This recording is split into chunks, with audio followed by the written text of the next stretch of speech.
also currently, let me make sure I get this right here, one stolen base shy as he takes a first pitch ball. One stolen base shy of tying Drew Tambling for a top 5 spot in stolen bases in UMass Boston history.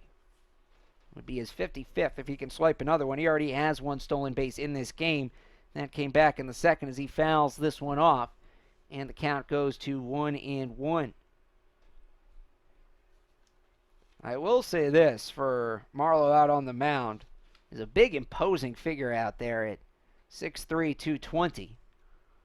The freshman just has to sort of find himself here. Not the debut season I'm sure he was hoping for. He still has a lot of time to work on it. And they've clearly trusted him enough to throw him out there a number of times. 8 appearances in 33 games. That's in there for a strike. Count goes to 2-2.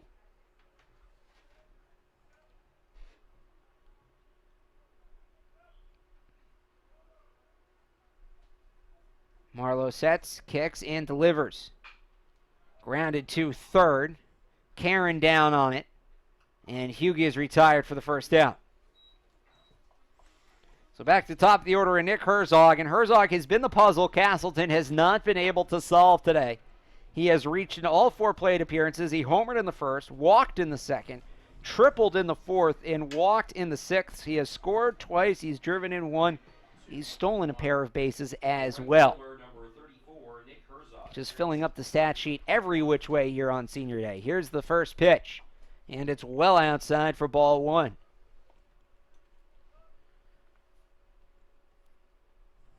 it wasn't for those walks, Nick might have had a chance at the cycle. It got to the point where they just didn't want to throw him anything to hit. Marlowe does. He cracks this one into center. Heading back is Poland, still running back towards the wall. That ball is going to get down in the triangle. He's going to try for his second triple. Already set the program record today. Sliding in without a throw is Herzog, making a lucky 13 triples in the career of Nick Herzog as he gets the Beacons their first base runner here in the 8th. Any chance any of his professors could fail him? We can hold him back next year? I mean, my goodness. Look, we still got another game here today. They still got a game against Brandeis. There's still a tournament. I wouldn't rule anything out. Josh Lopez steps in. He singled and scored back in the first. He's also driven in a couple of runs on fielder's choice plays, so he has a run scored and 2 RBIs. Somebody fudge the paperwork. Let's get him another year of eligibility. At that point, just fudge him another triple, though. Here's the pitch, and that's high for a ball. Now that's sanctity of the game stuff I will not sign off on. Sanctity of education, I will. I mean, Lori Laughlin as well will do that as well. Yeah, that's a hell of a reference right there. Too good soon? Job. Too no, soon? No, that's good. He's local, too, right? That trial's happening here. That's outside for a ball. 2-1 the count. You know, I mean, this is the NCAA. We're all about educational integrity. They may be. I graduated a long time ago. Here's the pitch, 2-1. Skips in low for a ball. As long as he doesn't pay anybody to fudge those numbers. Of course not. No money exchanges hands. Just triples. He's got plenty of it. Meanwhile, it counts 3-1 to Lopez. Here's the pitch. High ball 4, and the Beacons will have runners on the corners with 1 out, and Kyle Boudreaux coming up. And I know it's a logical fallacy to say somebody is due, but Kyle Boudreaux is due. He did double in the first and score, but since then, a strikeout, a pop out, and a ground out. He has not made much solid contact outside of that opening double. He would love a chance to drive in 1, maybe 2 runners here. Marlowe comes to the set with 1 out, runners on first and third. The lefty delivers, and that pitch is outside, ball 1.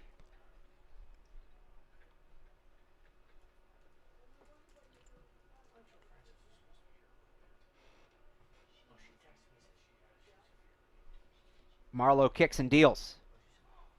Evens up the count with a strike. So it's Herzog on third. He got there with a triple. Lopez on first. He just walked. There is 1 out. Charlie Hughie started this inning out with a ground out to third. That one is hit hard, but well foul and out of play. And the count goes to 1-2.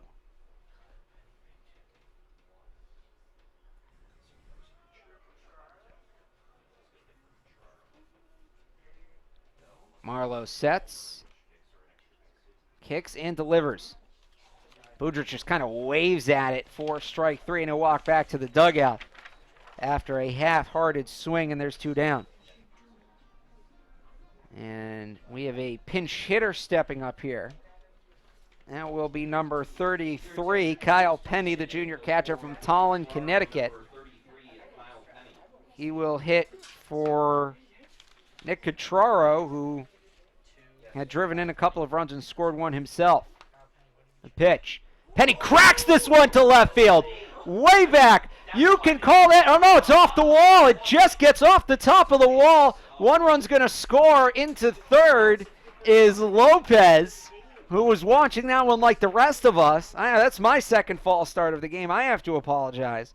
But a pinch hit monster double for Kyle Penny, and that almost ended the ball game. If that had gotten out, we would have had that mercy rule. And they are going to pinch run for Penny. Or no, they're going to send him to third for Lopez. Be Ryan Leung will run for Lopez.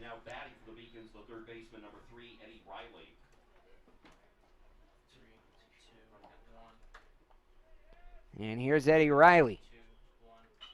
Riley hits this one back up the middle, falling fast. And, folks, that is the ball game at 8 innings. UMass Boston takes the first half of the doubleheader by a score of 10-0 on the RBI single by Eddie Riley. And for Riley, he puts out his first hit. He finishes 1 for 5, but it comes. Can we call that a walk-off? I think we can. All right, a walk-off single for Eddie Riley to end game one of this doubleheader. And good for Eddie Riley, because he had been snake-bitten going into that 0 for 4. He hit the ball hard almost every time, with the exception of his second at bat.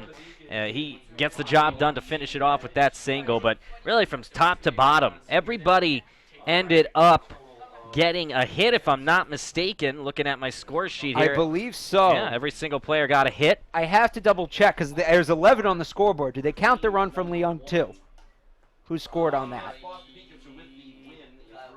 I would assume so. All right, so we're going to call it 11 and we'll make it 2 RBIs then for Eddie Riley. I didn't know if it was the kind of thing where the game stops as soon as it's over. You let the play run out.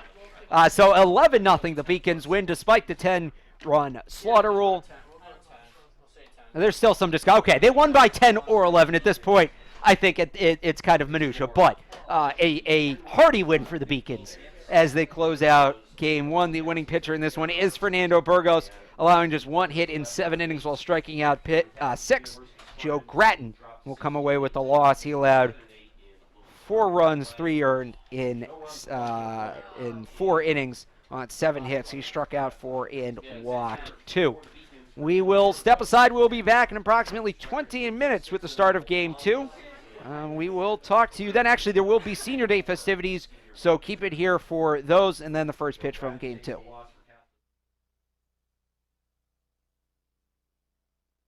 Dan Herzog, Dan Mantoni, and Sal Froscino. Although Herzog ties Froscino today, so now tied for seconds. He hits this one into left, way back. That ball is gone. In his 173rd game, he starts it with a homer. Nick Herzog puts the Beacons up 1-0. And he did not wait long as he takes the first pitch all the way out to left field over the monster here at Monin Park. What a deliverance from Nick Herzog as the right fielder hits it to left field. And the Beaks are on top 1-0. Talk about getting your senior day started. Yeah, I mean, one to remember right away, and it is worth noting a rarity here at Monin Park. There's really no wind today, so you have the rain, but nothing to stop that ball from going out. That can be a tough spot, as tough a spot as any in this ballpark to hit the ball out, but Herzog got all of that one and then some. As stepping in and briefly showing bunt is Josh Lopez, the senior second baseman. Lopez, Alex, has been quite a revelation since returning from that long-term injury where he missed almost 2 years of play. He is hitting .500 with 11 RBI in just 14 games since coming back and missing the first month or 2 of the season. What a pickup he was mid-season for Brendan Eikerbrode's club. Oh, misses for a ball. Here's the pitch to Catraro, And he swings at the first pitch, hits it into the gap in left center field. That ball's heading back, and it will hit off the base of the wall. That's going to score two. Cotraro into second standing, and the Beacons have opened it up to a 3-0 lead before Castleton can record an out. When it rains, it pours. No pun intended, team, but Brockton's not an easy trip. Grounded to first. It eats up McCormick initially, but he stays in front of it and will take it to the bag himself to retire. Second, Beacons leading 3-0. Here's the pitch. Hughie lines that right back up the middle off the pitcher's mound, and it's a base hit.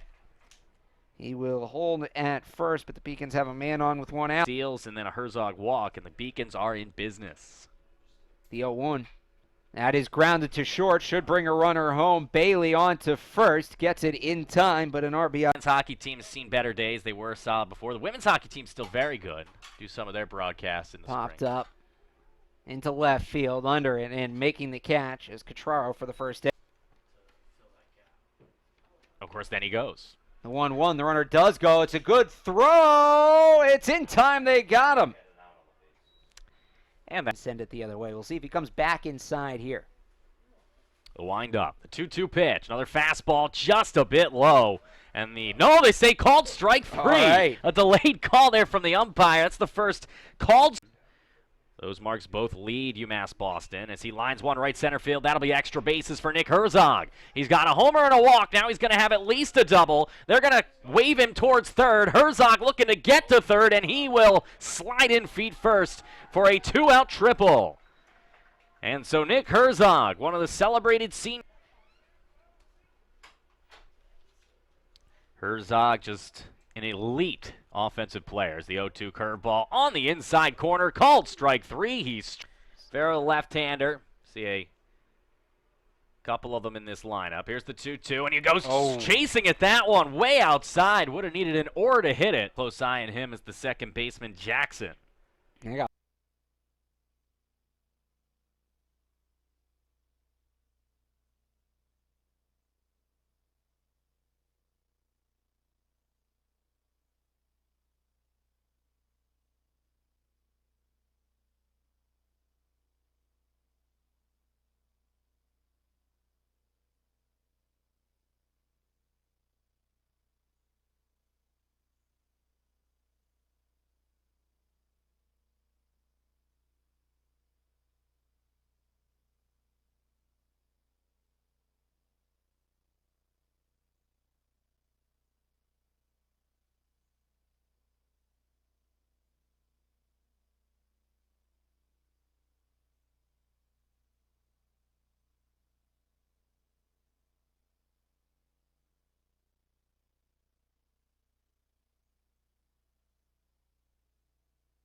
from Sandy Hook, Connecticut, number 29, Charlie Hughie, with members of the Hughie family.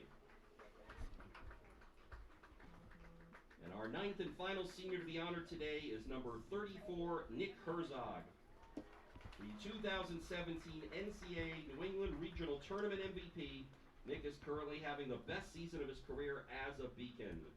In 174 career games played, which is third most in program history, Nick has compiled an impressive stat line of 167 hits, which include the 3 he had earlier today, 124 runs scored, 27 doubles, 13 triples, that's a program record, 12 home runs, 126 runs batted in, 61 walks, 49 stolen bases, actually make that 50, and over 250 total bases. He enters today's doubleheader hitting .387 and has a career best .739 slugging percentage, ranking him second in program history. Hailing from Riverhead, New York, number 39, Nick Herzog, with his parents here today. Ladies and gentlemen, how about one more round of applause for the Beacons class of 2019.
Good evening and welcome to the Beacons Broadcasting Network. I am John Skudris, along with Alex Barth here on the BBN, ready to bring you the second half of the doubleheader between your UMass Boston Beacons and the Castleton University Spartans. Earlier today, the Beacons got the mercy rule enacted in the 8th inning when they scored 2 runs in that frame to win 10-0 over Castleton. Senior Fernando Burgos earned his 6th victory of the season to 0 losses as the Beacons were able to beat Joe Grattan and the Spartans and improve to 25-10 overall. Now the Beacons set their sights on a doubleheader sweep, and with it, an opportunity at least to host the Little East Conference Tournament as regular season champions beginning next week. And Alex, as we turn the pages to Game 2, the Beacons are hoping that they can continue the momentum that they've built up, including in that victory over Castleton earlier today. Yeah, certainly, and I think the way they ended that last game, that last inning, they know they have something left in the tank. They know they're still going, and the postseason, the way the postseason sets up, kind of like you touched on, it's huge right here. Just to kind of go back through that. So, UMass Boston has to win this game if they want a chance to host. If they do, then Plymouth has to take at least one from Southern Maine tomorrow for for UMass Boston to have a chance to host. If they split, it comes down to a coin toss. If Southern Maine loses both, the Beacons just get to host, no coin toss, no nothing. So the Beacons know that despite the games tomorrow between Southern Maine and Plymouth, at the very least, they need to win tonight to set up an opportunity to potentially host the LEC tournament beginning next week. Let's take a look at the starting lineup for Castleton here in Game 2. Very similar to Game 1, in which they only managed 1 hit against Fernando Burgos and Joe McGuire, a couple of seniors. Leading off and playing center field, Deegan Poland. Batting second and playing first base, Davis Michael. Batting third and playing shortstop, it'll be Dylan Bailey. The cleanup hitter and third baseman is Mitchell Caron. Batting fifth and playing right field, Dylan Benham. Batting sixth and playing second, Matt Jackson. Batting seventh, the lone insert into the lineup, the designated hitter, Jackson Millette. Batting eighth, the catcher, John Stewart. And batting ninth, the left fielder, Pat Mumford. The Beacons' defense behind their starting pitcher tonight. From left to right, it'll be Nick Cotraro, Danny Brown, and Nick Herzog. Ditto on the infield, Eddie Riley, Charlie Hughey, Josh Lopez, and Kyle Boudris. Ryan McCormick moves from first base to catcher. And Tyler Aruda will be the starter for your UMass Boston Beacons. And Alex, when you take a look at the defensive changes, the only change made was at first base and catcher. Nico Kaides is going to have a chance to rest his legs after playing 8 in the Game 1. Ryan McCormick will move from first back to catcher, a position he hasn't played a whole lot this year, but he is still very familiar behind the dish. No, but it makes sense, and he hit well. He had that home run in Game 1, and everybody was hitting well, so you keep that same group together. And you know, it's 2 games, but it's 1 game. This is essentially, a rain delay, 1 long inning. These guys are still locked in. They're still ready to go. So it's going to be Garrett Moran for Castleton, 3-3 and 9 starts with a 7.02 ERA. His full line later on, and and the aforementioned Tyler Aruda, 5-1 with a 2.81. We'll get his full stat line once the players take the field. Speaking of Tyler Aruda, he got a chance to catch up with the Beacon spotlight on learning how to pitch and stepping into a bigger and more consistent role this season for Brendan Eigebrot's club. Let's talk to Tyler Aruda behind the scenes here on the pregame show on the Beacons Broadcasting Network. So after high school, I didn't tour the school when I first came here. I just came here based off of I heard the success they had. I followed them during the World Series run. So when I played summer ball my junior year, I played with one of the coaches, Ryan McDermott, and he heavily recruited me to come here. It was between here and another school. And seeing the World Series run and the baseball program the school has built, along with their academics, it was a pretty easy choice to come here. The LEC championship game coming in, it was wet and rainy. I was a little nervous going into it, but luckily my team was behind me. Yeah, that was huge. I mean, for the team to be able to depend on me like they did, and for me to come through, that was huge. It's definitely a lot easier last year, but that was also the stepping stones to get me to where I am now.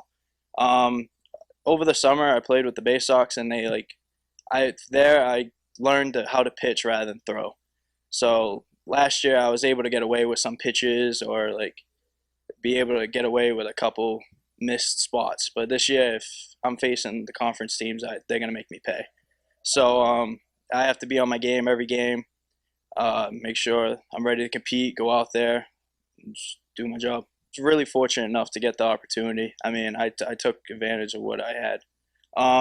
So coach came up to me after JT went down, and he said, "You're going to be able to start this game, and it might not be for long term, but just make sure you can get us by." And so I took advantage, luckily, of the opportunity, and it's paid off.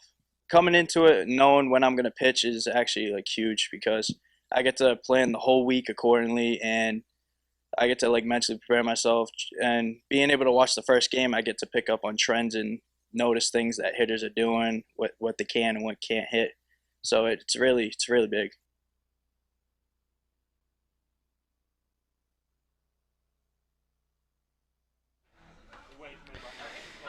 Back on the Beacons Broadcasting Network pregame, the starter for the Beacons is going to be right-hander Tyler Aruda. In 11 appearances, 6 starts. Tyler's 5-1 with a 2.81 ERA.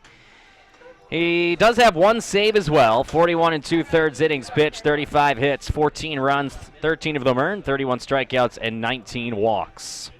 So the right-hander Tyler Aruda will start things off for UMass Boston, and he will be greeted by Deegan Poland to begin the afternoon. Leading off for the Castleton University Spartans here in game Poland in game 1. He did reach a couple of times, although he did not record a hit. He walked, and he was hit by a pitch, throwing a couple of ground balls to the shortstop to complete his day. First pitch is right down the middle, 0-1. 5:35 first pitch here from Monon Park, along with Alex Barth. I'm John Scudras here on the Beacons Broadcasting Network. It's 1-1 to Deegan Poland. Beacons looking to sweep the doubleheader and set up a chance to win the LEC regular season title.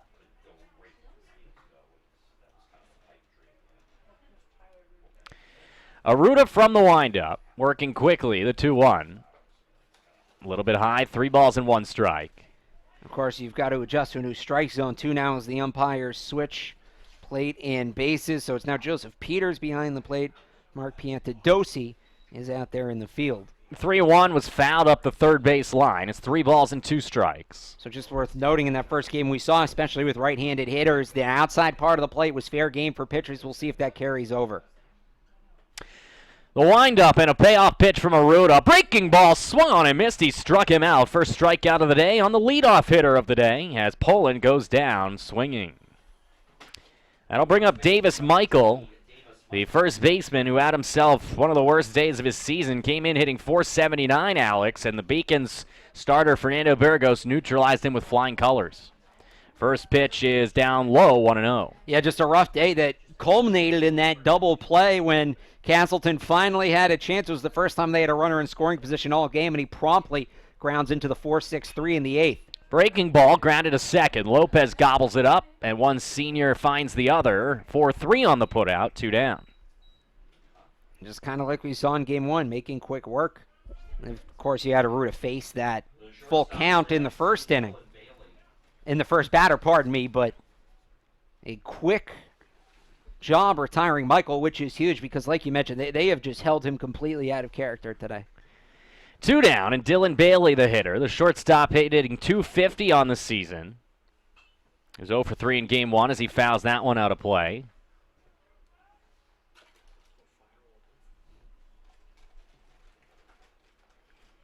Right-handed hitter against the right-handed chucker as Aruda's 0-1 is down low, 1-1. Only a couple of changes here in game 2. We mentioned McCormick behind the dish, the battery mate with Aruda, the 1-1. Popped up to second base, Lopez out, Herzog in, and Nick will call off Josh and make the play. And so UMass Boston goes 1-2-3 against the Spartans in the top half of the first inning. Strikeout, ground out, pop out. We head to the bottom of the first. No score between the Beacons and the Spartans.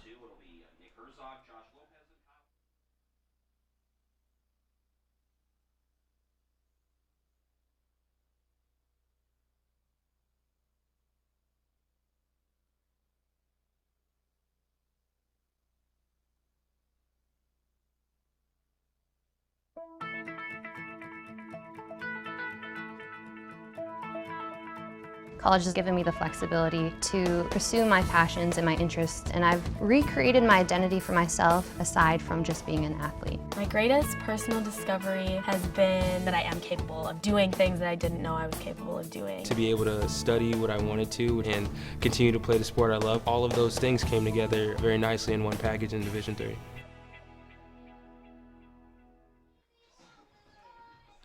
Garrett Moran, the starter today for Castleton in Game 2. 3-3 with a 7.02 ERA. And Alex, those numbers don't tell the whole story, but they show that Moran has struggled at times this year. Yeah, certainly. He is making his 10th start. He's thrown 50 innings on the dot, allowing 72 hits, 41 runs, 39 of them earned. He's walked 19, but he has a team-high 49 strikeouts. You talk about some of those struggles, though. Opponents are hitting .343 against him, and that's not with the small sample size. Of those 72 hits, 16 doubles, 2 triples, and a team low 4 home runs allowed. Team low, team high, however you want to phrase it. Nobody's allowed more balls to leave the yard this year than Moran. For a Beacons team that left the yard early in last game, let's take a look at the man who did hit the home run and the rest of the Beacons starting lineup. Brendan Eigerboat's lineup here in Game 2, very similar to Game 1. Leading off, it will be Nick Herzog, the right fielder who did lead off the game with a home run in Game 1. Batting second, the second baseman, Josh Lopez. Batting third and hitting .398, the first baseman, but today he will be first base, Kyle Boudris. In left field, it's Nick Catraro. Third base, Eddie Riley. Batting sixth, the center fielder, Danny Brown. Batting seventh, the DH, Anthony Cesare. Batting eighth, the catcher, Ryan McCormick. And batting ninth, and playing shortstop, Charlie Hugie, as they will look to solve this right-hander who has been up and down, as he said, Garrett Moran. I mean, you put that first lineup back up there because they just played so well. It's worth looking again for good luck. Nick Herzog will start things off. And in Game 1, as I said, he hit the home run. That's not all he did. And paired triples as well. And, I mean, he had the hard half of the cycle. Maybe he can finish it here in Game 2. They did only play 8 innings. So let's say he gets 2 at-bats here in the first and has a single and a double. Do we count it? I'd count it, but why not? I don't think that Sports Information Director Dave Wahlberg would consider it legitimate. And Seth Orensky would certainly not consider it legitimate because I know he's a stickler for officiality. I mean, look, in 9 innings, he did all of the things. That's what it is. Although you do score, I guess you do score a 7-inning complete game counts as a complete game. So the intricacies. A 5-inning complete game could count as a complete game. Here's the 1-1 from Moran, and way out in front of that one was Herzog, and it's 1-2 to the Beacons' leading hitter. Or at least when it comes to power and run production. 9 homers, 42 driven in. Here's the 1-2. Breaking ball, chopped in front of the dish. Comes to shortstop, gobbled up, fired across, not in time by the shortstop. As this one is going to be an infield single. That was Dylan Bailey attempted to make the play. And the Beacons with another hit from Nick Herzog as he's a double short of the doubleheader cycle. The doubleheader cycle. I mean, not many people can do that. Yeah. So there's no doubt it would be an impressive accomplishment. Brings up Josh Lopez. Lopez came into play hitting .500. Went 1 for 4 in Game 1 with 2 RBI. As the first pitch is up and away, 1-0. I think it is worth noting that, as the rain stopped and it's calmed down here a little bit, the wind is blowing slightly out. So the Beacons had 2 home runs in Game 1 without any help from the wind. Now, and I suppose you could say the same for Castleton, too. They're going to have a little bit of help. The 1-0 pitch from Moran. It's on the outside corner. 1 ball and 1 strike.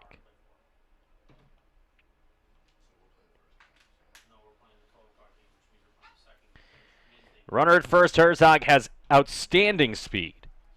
The Beacons would love to put up a crooked number here in the first inning. There goes Herzog. Breaking ball, good pitch to run on, and Nick has another stolen base. You talk about a career here in Beacons Blue. Nick had a stolen base in Game 1. He now has one in Game 2, and that brings his total on the season up to an even 20. And just an absolute threat at the top of that lineup. And now you have somebody like Lopez who's on this insane hitting streak who base hit, brings him home, and get an early lead again. Misses away with a fastball. 3-1 now to Lopez. Beacons 10-run ruled Castleton in Game 1. looking to get off to a fast start here in Game 2. They scored 3 in the first in the opener of this doubleheader. Here's the 3-1. Ground ball, base hit, left side. They are going to hold Herzog with nobody out at third, and runners will be at the corners. Back-to-back singles for the Beacons against Moran. And I wouldn't be surprised if we see Lopez go here. We did see them do something similar in Game 1 in a similar situation and take away that conventional double play and take the force off at second base with Boudreaux at the plate too. He didn't have the best Game 1. He didn't have the Game 1, one of the few Beacons you can say that about. You think he'd hope to have despite the early inning doubles. So we'll see if they let him be patient and let Lopez do some work at first base. Boudreaux is the hitter. First pitch is fouled out of play. Or none of what I just said. No, Boudreaux is a good hitter, and one of the signs of a good hitter is even when they're having a tough stretch, whether it be 4 at-bats or 4 games, whatever it is, they'll stay aggressive, and you see Boudreaux doing that here. He's trusting his ability. He knows what he can do, and he wants to get these runs home. From the stretch, the 0-1. Change up on the outside corner, nothing in 2. I think he was looking for the fastball there because that was a very hittable pitch, and you could see he started to pull the trigger and stop and got crossed up. Good pitch selection there from Moran. Moran takes a peek over at first. He gets set. Lopez leaning a little bit. Does not go. 0-2. Lofted into center field. That's a base hit. Herzog could crawl home. Lopez to second. And it's 1-0 UMass Boston. An RBI single for Kyle Boudreaux, who continues his prolific senior season and Beacons career. That is now 32 RBI. And Herzog comes home, and he scores yet another run after scoring 3 in Game 1. And there you go, that stolen base, right, comes up so huge as the Beacons, for the second game in a row, get a lead in the first inning. Here's Nick Cutraro. He had himself a fine debut earlier today as he came up in the first inning and delivered a 2-run double, scoring Lopez and Boudreaux. He's in a similar potential situation here with Lopez at second and Kyle at first. By the way, that is the 48th run scored on the year by Herzog. Far and away best on the team. Nobody's within 10 of them. The 0-1. Outside corner, nothing in 2. Cutraro overall in Game 1 had himself a heck of a day. 4 for 5. He had himself the 2 RBI, 2 doubles, and scored a run as well. The 0-2. That one's going to be lined for a base hit to left center field. And they continued around the bases as holding up at third base. They'll go station to station, in fact, as Lopez had to hold up to make sure it wasn't caught at short by Bailey. But the bases are full of Beacons with nobody out in the first inning, and this is a dangerous situation for Moran. And this looks a little familiar, too, from what we saw in Game 1. That's just a tough bet there for Lopez. He scores if the shortstop's not that close to that ball, but being in double play depth, it was within reach, and he has to hold up to make sure that ball's not caught. But still plenty of chances to drive him in, like you said, with nobody out. Brings up Eddie Riley. First pitch to Eddie on the outside corner, 0-1. Eddie was a bit snake-bitten in Game 1. Had himself a deep fly ball to left his first time up. Ended up going 1 for 5. Here's the 0-1. Swung and missed. Nice placement of the fastball off the outside corner. Yeah, Riley's going for all of these at once. He's not just trying to drive in Lopez. He's trying to drive in everybody. Eddie has 4 homers, 16 RBI on the year. A ground ball gets you at least one more run. They're playing back up the middle. It's breaking balls in the dirt, unless it's hit to the corners where they could come home with it. It's 1 ball and 2 strikes.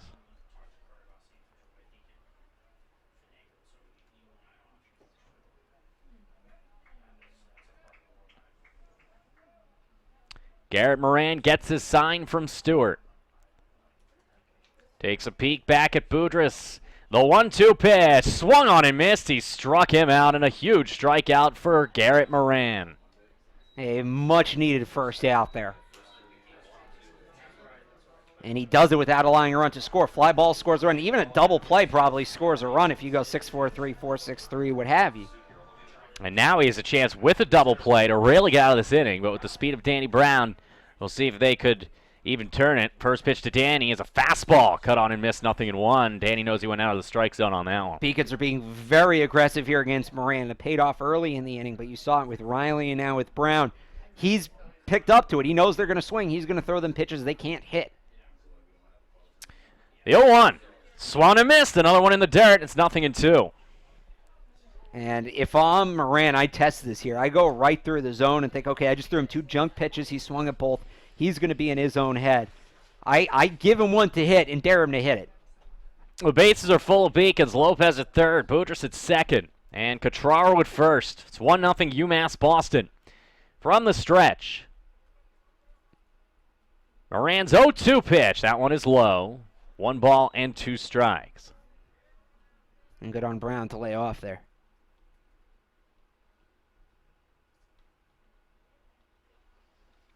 Danny Brown, the batter. Garrett Moran, the pitcher. Here's the 1-2 coming. From the Spartans' right-hander, that one is fouled up and out of play.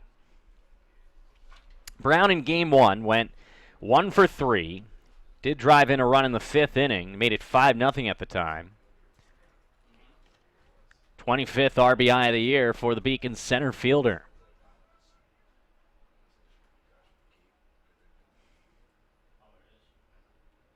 Moran with a big pitch coming. The 1-2 up and away. 2 balls and 2 strikes. Not a lot has been in the strike zone the last 2 batters for Moran, but he is 1 strike away from getting 2 outs.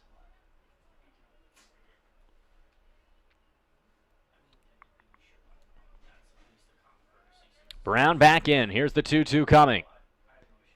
Line back up the middle. Going to be a tough play. It's a base hit for Danny Brown. They'll go station to station again. Lopez will score. Boudreaux to third. Cotraro to second. It's RBI number 26 for the Beacons center fielder. And Danny Brown makes it 2-0 UMass Boston. And the Beacons keep getting bit by the fact that there aren't 2 outs. And you saw there Lopez having to hold up again. And not just Lopez, too. Pardon me. Boudreaux having to hold up going second to third. He potentially could have scored. The ball was not hit hard, and so they had to hold up. Here's Anthony Cesare, the first man who did not play in Game 1, who was in the lineup. Anthony is a senior, and so he's getting his opportunity. Hitting .303, 1 homer, 18 driven in, is Anthony Cesare. And a guy who's got some pop in that left-handed batter's box. Base is still full of Beacons, the 1-0. That one's launched out of play up the third baseline. And it's 1-1. You've got Ryan McCormick on deck who went bridge in the last game.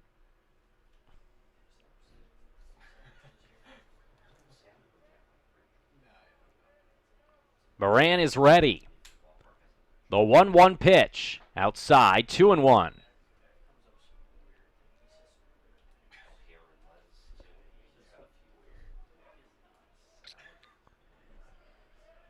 Beacons have some speed where they need it. Cotraro's got okay wheels at second. At first, they got the great wheels in Brown. The 2-1 pitch. Down low. Ooh, no, they're going to say just caught the bottom of the plate. 2-2. They're getting antsy out there at third base. Kyle Boudreaux is jumping around. He wants to run. Just looking for a reason. They play in at the corners, especially at first base on the pull side. Back up the middle and double play depth. 2-2's outside, 3-2. And now a big payoff pitch here for Moran because he doesn't want to walk in the third run of the game. And this is kind of a minute detail right now, but with that first baseman playing in, it gives Brown a chance to get a very good lead. And if there is a potential double play ball, he'll have a good chance to slide and break it up at second. Moran is ready from the stretch. The 3-2 pitch. Down low and in, ball 4, and he walks in the third run of the inning. Boudreaux will mosey home as Cesare gets an RBI, and it's 3-0 UMass Boston.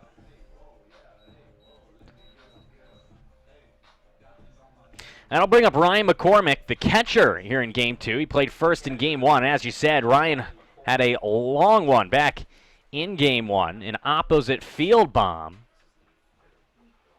as he takes a mighty hack at the first pitch fastball and fouls it off the screen. 0-1.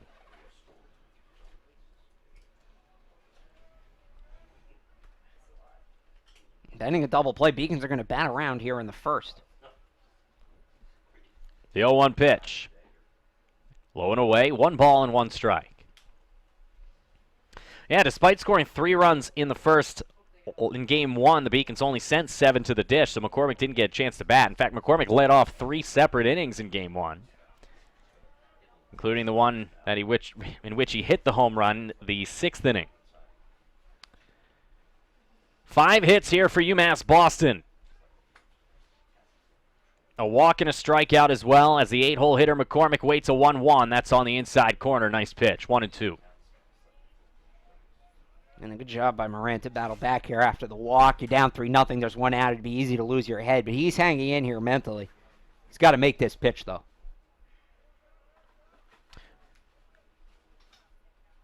The 1-2 pitch. Inside, almost hit McCormick to drive in a run, as McCormick has to do his finest to get out of the way of that one. Stewart catching his 2nd straight game, slides over and gets to that. If he doesn't, that's another run home. Here's the 2-2. That one's launched into left field. That should get at least 1 home. Quadraro tags up, gobbled up by Mumford. His throw is cut off, and that is a sacrifice fly and an RBI for Ryan McCormick. And it's 4-0 UMass Boston. So the Beacons will bat around as Charlie Hughey steps up to the dish. The senior shortstop had himself a nice day in game 1. He had 2 singles, 2 runs. Also stole a base. Runners at first and second. Pickoff move. Nice play. They got him. Oh, yes, they do. Getting picked off at second is Danny Brown on a nice play from Moran. And, of course, now they won't bat around Nope. after I say it here in the first inning. But the Beacons do score 4 runs. They do so on 5 hits, no errors, and 1 man left on base. We head to the second inning. It's 4-0 UMass here on the Beacons Broadcasting Network.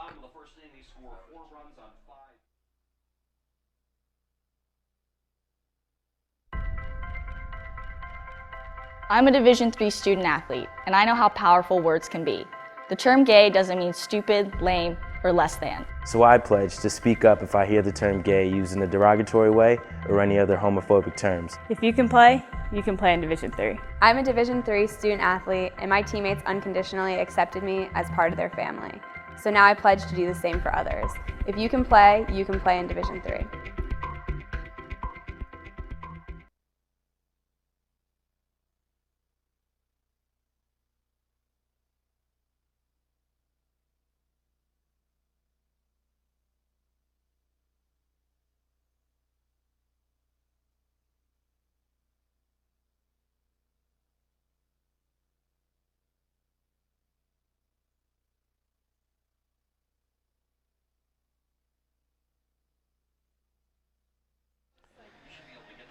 We head to the second inning here from Monon Park. Beacons leading 4-0.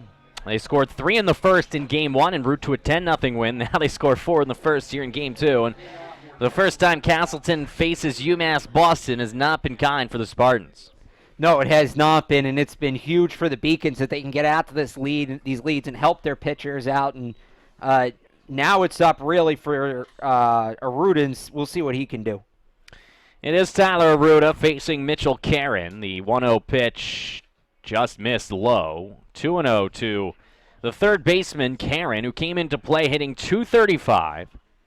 And this is a longer wait for Aruda, as that one's high in game 2 here than you saw for Burgos in game 1, because remember, a lot of those hits were first pitch hits. That was a long inning time-wise. And we'll see how he bounces back. He starts off with 3 balls, gets a strike there, but clearly, I mean, you can tell he sat for a minute. 3-1 is up high, ball 4, and so reaching base for the second time in the doubleheader. First time via the base on balls is Karen. He reached on an error back in game 1. And so he's a leadoff base runner for Dylan Benham. Benham, the right fielder, hitting .244 coming in. He was 1 for 3 in game 1, one of the few players to reach base and the only player to get a hit, and it was a ground ball to second base off the glove of Josh Lopez to the second baseman's right. It's 0-1 to Dylan Benham.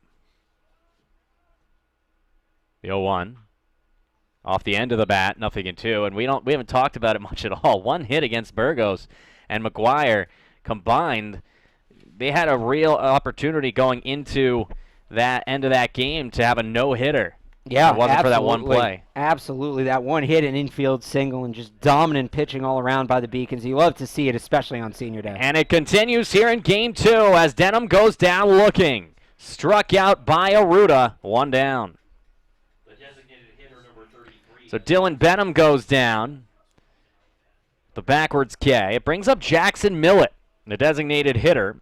245, 1 homer, 11 driven in. Line drive caught by Hughie. Fires across the diamond, a double play! And the senior connection from Hughie to Boudris. A twin killing to retire the side. 6-3 on the putout. We head to the bottom of the second inning. Still 4-0 UMass on the Beacons Broadcasting Network.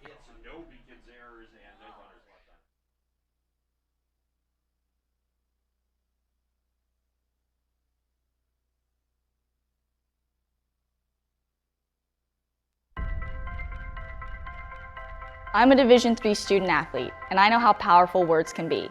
The term gay doesn't mean stupid, lame, or less than. So I pledge to speak up if I hear the term gay used in a derogatory way or any other homophobic terms. If you can play in Division III. I'm a Division III student athlete, and my teammates unconditionally accepted me as part of their family. So now I pledge to do the same for others. If you can play in Division III.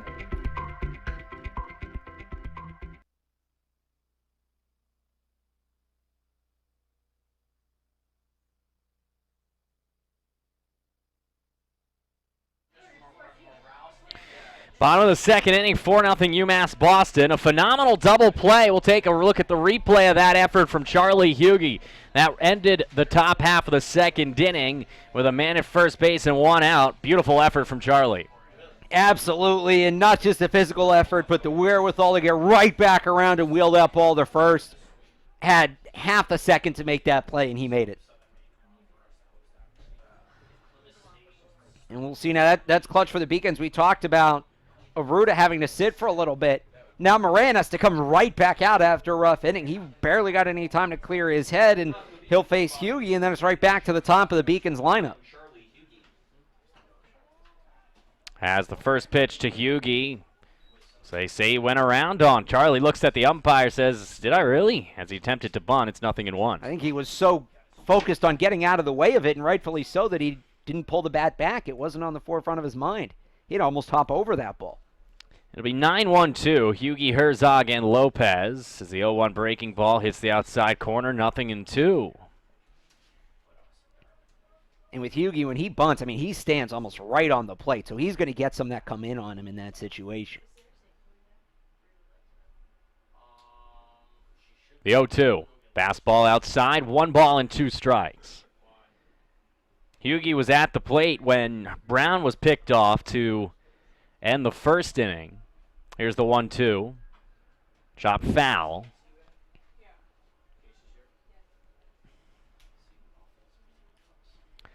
The lights are on here at Monin Park in anticipation of nightfall. Wind has begun to pick up a little bit from left to right, blowing out towards right field. See how that affects play. There's the 1-2. Breaking ball. Line back up the middle. That's a base hit, and the hits keep coming. The Beaks now have 6 through the first 9 batters, and it's a leadoff base runner for the top of the order. And now everybody on the Beacons outside of Eddie Riley has either gotten a hit or driven in a run. Eddie Riley with the strikeout, the lone exception. A lot of players have both, frankly. As Herzog steps in, he has a hit. He scored a run to get things started.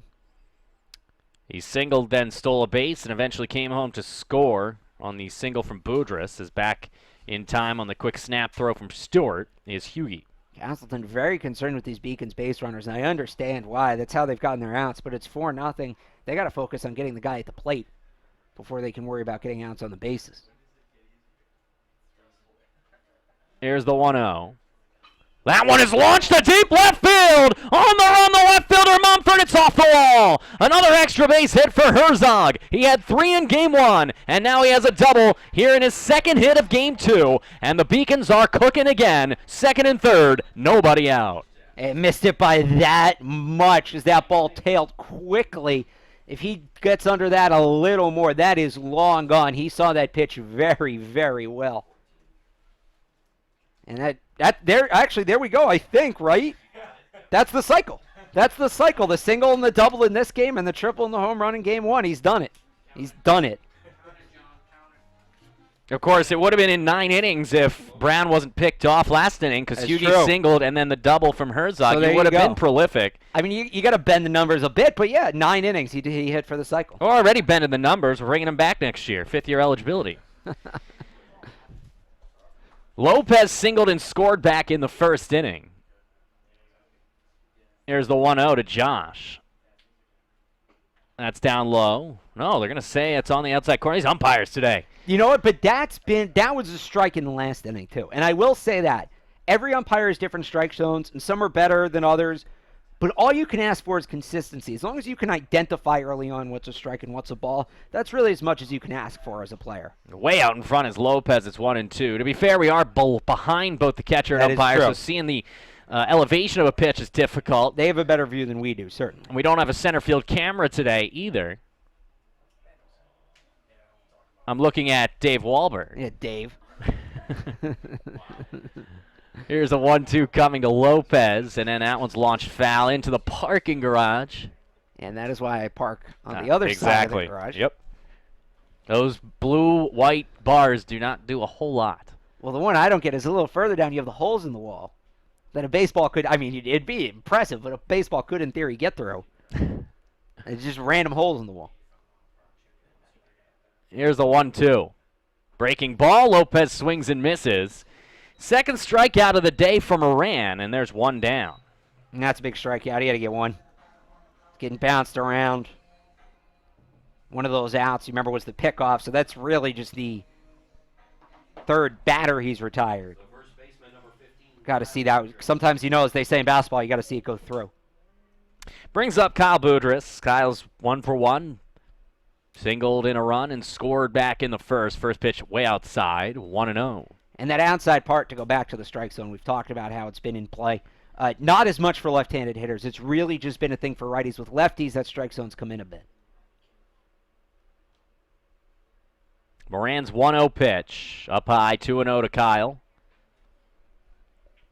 And with Kyle with his stance, not that he can't go out and hit that outside pitch, but he really has to reach. You see where he lines that right foot up almost outside the batter's box. The 2-0. That one's lifted to right field. Coming on in is Benham, and he won't get there. Fields it on one hop. Coming on in to score is Hughie. Over to third is Herzog. It's an RBI single for Boudris. His second of the day. It's 2-0.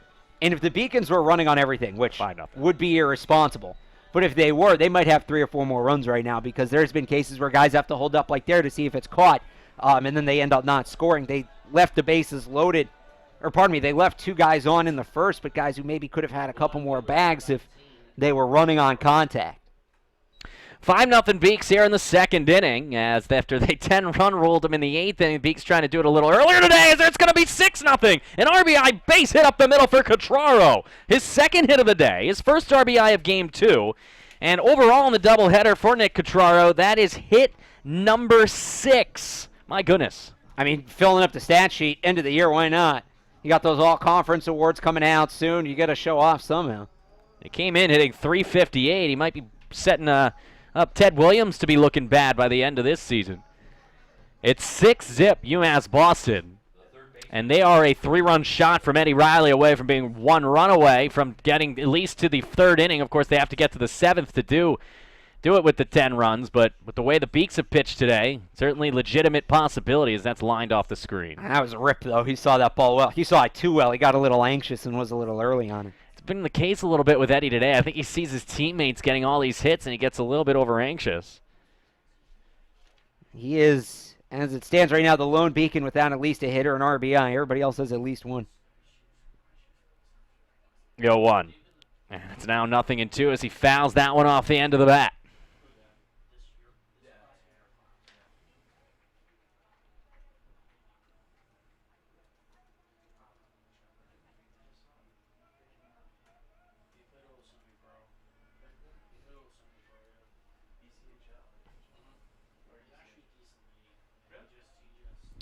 From the stretch, the 0-2 from Moran, as that's a foul tip. Stays 0-2. He's seeing it well. His timing's just not there right now. If he can time one of these up, he's going to send it. They're playing him deep. The left fielder playing all the way back, almost near the warning track, taking some practice swings out there.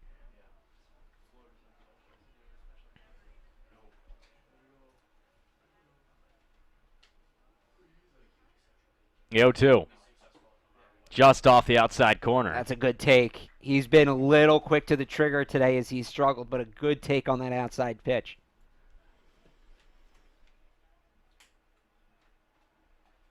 Riley awaits a 1-2 from Moran. The 1-2. Swung on and missed. Riley's down swinging for the second time as Moran has solved the bat of Eddie Riley. It came back to him with that exact same pitch. I talked about how he showed the patience to lay off of it. Comes back, same thing, fastball outside. That time Riley can't hold up. The center fielder, number 7, Danny Brown. Danny Brown steps in. Danny in his first at-bat singled in a run. He was then picked off at second. That one is down low, 1-0. Because of that pickoff, you can say that the Beacons technically sent everybody to the plate in the ninth because Charlie Hughey did dig into the box, and there's a chance they do it again here. The 1-0. Gets away from Stewart. A wild pitch from Moran, and runners advance to second and third. With 2 outs, that doesn't do much. Again, if you're on the mound, if you're Moran, you just got to be focusing on getting the batter, getting out of this inning with minimal damage.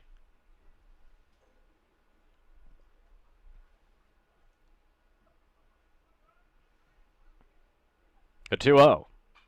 That one's lined out of play, 2-1. And I will say this from Moran. When he's gotten them, he's gotten them. 5 outs, 3 of them by way of the K. Then you have the pickoff and the sac fly to left. So at times he's had the Beacons' number.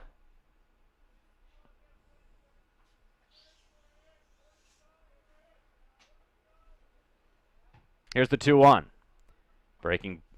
I think a breaking ball may have been a 2-seamer. It's outside nonetheless, 3-1. Yeah, that had a little bit of tail to it. Yeah, some wicked tail away from the hitter.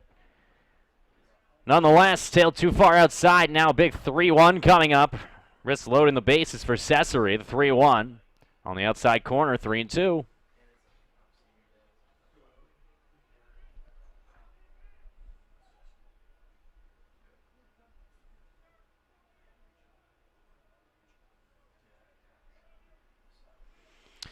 The payoff pitch coming with 2 outs. The 3-2 to Brown.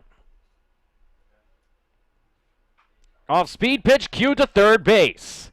Firing across the diamond, not in time, and a run will come home to score as Karen might have been smarter just to try to go after the base runner, that being Cotraro. Nonetheless, Boudreaux scores, and it's 7-0 UMass Boston on an RBI single, the 10th hit of the day for the Beacons by Danny Brown. Yeah, I was going to say, I'm not really sure why he didn't just tag the runner. He shouldn't have been going in that situation. Essentially gifted a free run here, the Beacons. It was an odd circumstance.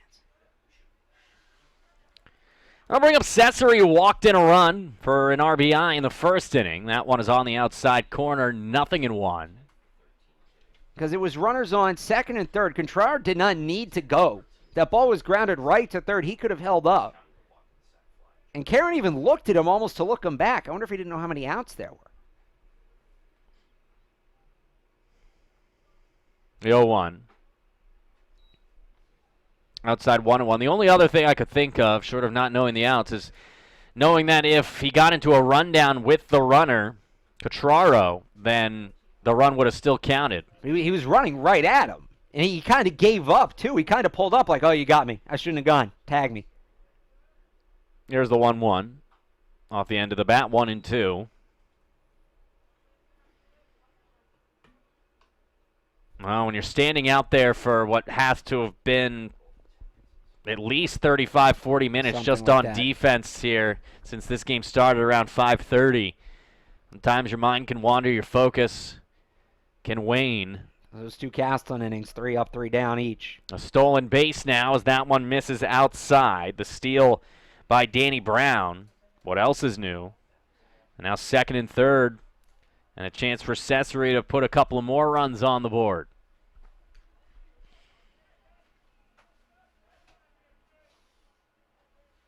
2-2. Swung on and missed. He struck him out.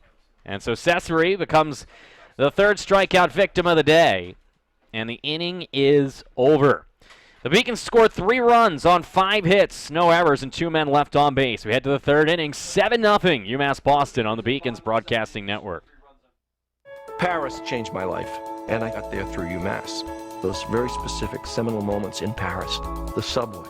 A man in a tuxedo walked in, and a woman in a long gown. And it was stunning. It all hit me. It was like a lightning bolt. There was this world of beauty and style that I wanted to be a part of. That was the beginning of the journey. And that all came through the University of Massachusetts. And that was really a key moment for me. That's one of those moments you never forget.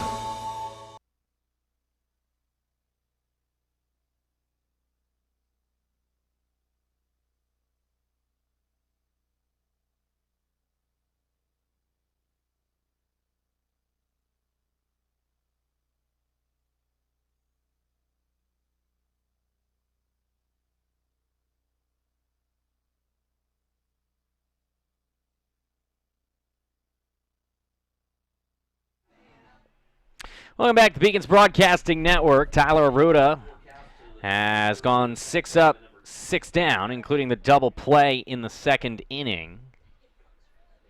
It really is a tale of two score sheets. You look at the Castleton one, it's nice, it's clean, everything still looks crisp. Then you go to the UMass Boston one, and it's just all over. It looks like a toddler got to it with all the writing.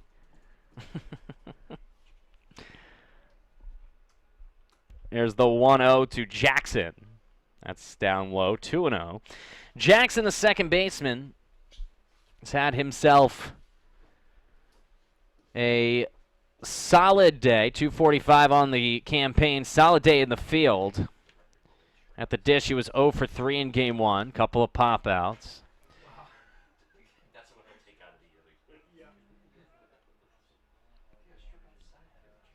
There's the 2-1. Ground ball at third base. Riley fields it chest high, fires across the diamond. 1 down here in the third inning. Another long wait for Arruda, but he pops right back, gets that first out quickly. Now he's into the bottom of the order, a part that struggled in game 1 and has struggled throughout the day for Castleton. Stewart did manage to reach on a walk in game 1. He was over 2. First pitch, grounded back up the middle. Lopez fields it. Forehand, fires in a nice scoop at first by Boudris. 4-3 on the putout. Good play. And nice play on both ends. Lopez gets to that ball. It was not quite hit where that single was in game 1, the lone hit in game 1, but it was close. He's able to stay on his feet, fade back, put it a little low, but Boudris with the scoop and the reach to get there on a bang-bang play at first. And that's what, 3-4 pitches in this inning with 2 outs already for Arruda? Just a couple of pitches and 2 down. It brings up the 9-hole hitter, Pat Mumford. Mumford hitting .271 coming into play. In game 1, he was 0 for 2 as that one's popped foul and out of play. 0 and 2 to Mumford, the left fielder.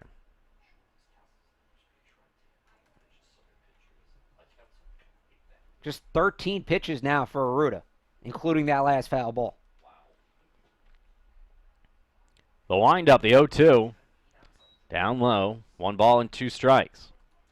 Or pardon me, I was off by 1, so that's 15 there. We were talking about the potential for rain starting around 8 o'clock Eastern time, and Aruda's doing his best to make sure that's not a problem. Beacons offense, too, if they can get to 10 runs. As you said, in game 1, when it rains, it pours, and that's certainly the case for the Beacons. They did not let up. They scored essentially, if you want to call it 11 from game 1, because 2 runs would have scored on that final play. They scored 15 runs in 9 innings and then tacked on another 3. That one's outside. Full count to Mumford. Right now, they're almost at 2. If you include 11 from game 1, they're almost at 2 runs an inning. The 3-2. That one's launched left center field as the Beacons were playing him to play Oppo, and instead he pulled this one for a base hit. First hit of the day, and it's the 9-hole hitter who gets the job done, turning the lineup over for Deegan Poland. They finally get one, and that's a clean hit, too. That's the first ball in a long time that has even left the infield for Castleton. We talked about it a bit in game one, but I'll go. But this is going to take me a minute here while you announce the new batter. I'll go back. It is Deacon Poland, the center fielder, struck out swinging to begin the game. Runner at first is Mumford. First pitch fastball is right there, 0-1. You have to go back. Did one fly ball in 27 hitters.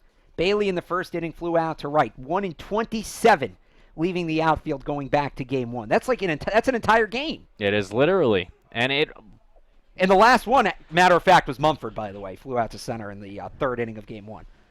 It was clearly an issue offensively in game one, and it continued into game two, and now back-to-back singles against Aruda as Poland has a base hit to left center field. 2 men on base with 2 down, and now Michael will step up with an opportunity to do a little damage. And this would be the chance, right? He has been ice cold all day, a volcano waiting to erupt, and this would be the spot. Could plate as many as 3. Could nearly cut this lead in half if he can get a hold of one. First pitch is breaking ball right there, 0-1. You could argue this is the biggest spot a Beacons pitcher has been in all day for Aruda with 2 outs. He can either end this or give Castleton some life. Here's the 0-1 coming to Michael. Fastball, he got in front of him, foul tipped it. 0-2. It's in his head. These swings are just way too big for the pitches he's seeing right now. He's trying to park this ball when a base hit scores a run. If I'm Aruda, I give him something off speed, see if you can get him on the front foot. Big pitch coming here. Aruda trying to get out of it. The 0-2, and he just got a piece of it to stay alive. So he came inside with the fastball. Maybe he goes with something low and away here. Try to get Michael to chase. Playing him very deep. Second baseman well out. You see there into the outfield. Here's another 0-2. Grounded to the right side. Easy play for Lopez. And Aruda's out of the inning despite the first 2 hits of the day. No runs on 2 hits. No errors. And 2 men left on. We head to the bottom of the third. Still 7-0 UMass Boston on the Beacons Broadcasting Network.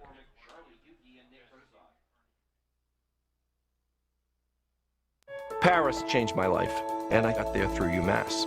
Those very specific seminal moments in Paris, the subway. A man in a tuxedo walked in, and a woman in a long gown. And it was stunning. It all hit me. It was like a lightning bolt. There was this world of beauty and style that I wanted to be a part of. That was the beginning of the journey. And that all came through the University of Massachusetts. And that was really a key moment for me. That's one of those moments you never forget.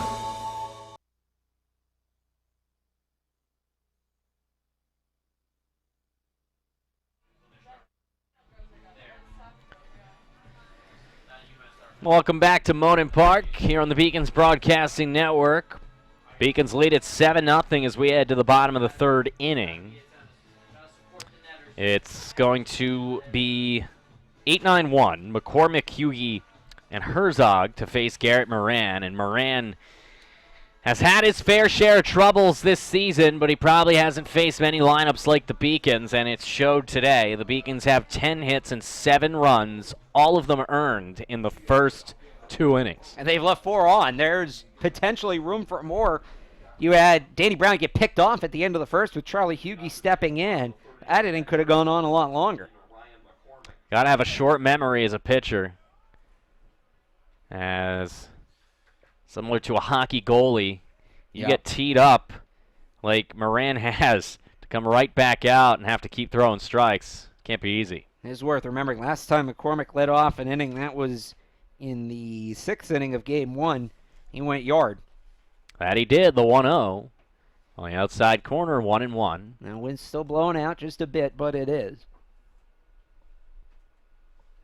1-1 pitch. Nice tailing movement. Swung on and missed. 1-2.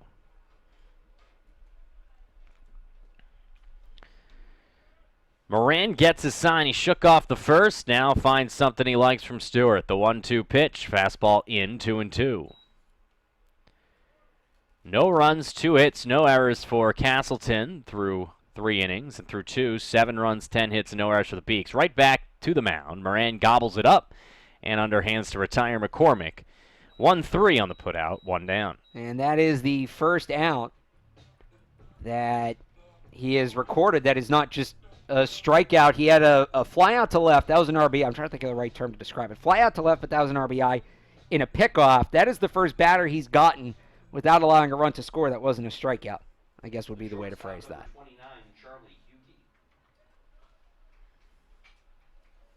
Wait a minute. Oh, that was the first out he had that wasn't a... It was the first ground out. It was the first ground out. All the other outs he recorded, it was 5 strikeouts. Or pardon me, 4 strikeouts, a sacrifice fly, and a pickoff. So even that sacrifice fly are unscored. One swung on a miss, nothing in 2 to Hughie. Okay. I got lost mid-sentence there was something there, and I struggled to put it together. You weaved the web correctly on that one. So it's nothing in 2 to Charlie Hughie. I guess the point, every out had, it was a fly out to left, but there was an RBI. That was the first time it wasn't a strikeout. He got the out, and that's it. Well, the irony of it is that up until last inning, nobody in about a game had hit a ball into the outfield for the Spartans. Meanwhile, the Beacons had only hit the ball. Right, yeah, that's probably how I should have phrased it. Which is the reason why the Beacons have outscored the Spartans 17-0 in just 10 innings so far. Here's the 1-2. As Charlie goes chasing. Stays alive, though, as it's grounded foul.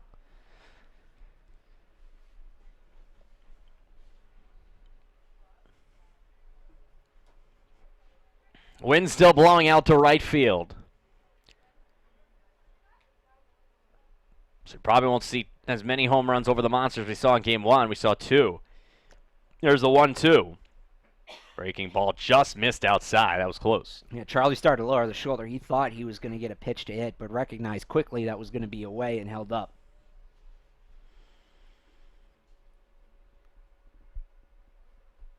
Go 2-2. That one's low. 3 balls and 2 strikes.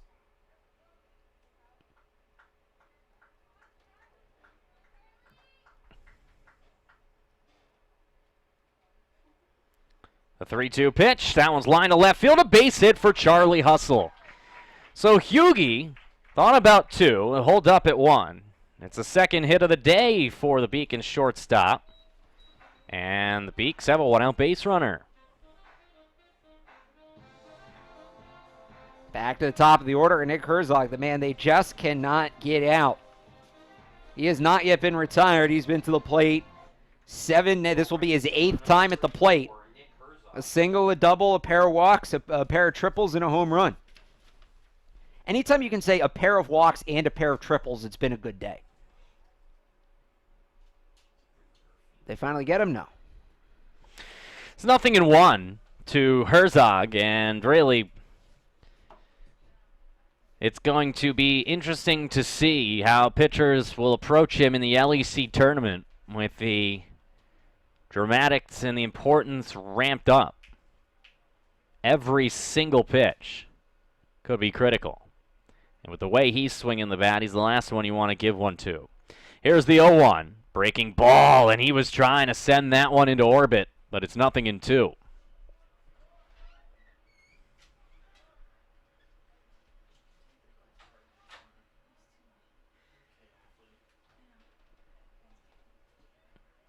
Pickoff move to first, and just getting back in time is Hughie. As he was leaning a little bit.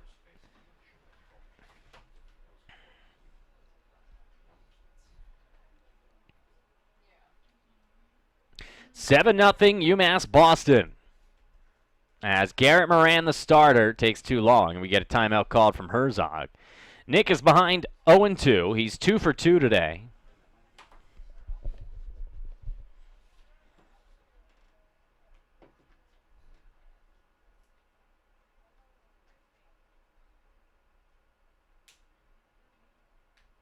Here's the 0-2 pitch.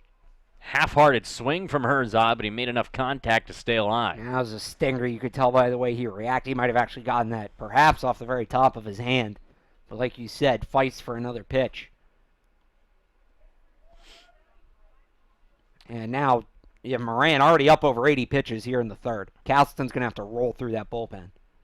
They do have somebody up, a left-hander, as the 0-2 pitch in the dirt. Hughie's in trouble, and just gets back in time. Nice slide to the far side of the base as Stewart was snapping it down. Yeah, the throw just picked up and carried Michael off the bag. If that throws down just a bit, they probably have him.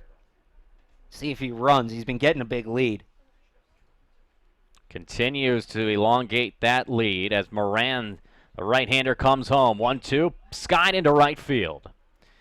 Benham is in his tracks to make the play, 2 down. They finally got him. 8th time's the charm. What a day for Herzog, and when you can go through a game in a third without being retired, it's quite an impressive feat. It'll bring up Lopez. Josh is 1 for 2 here in game 2. Scored a run after singling in the first. He also struck out in the second.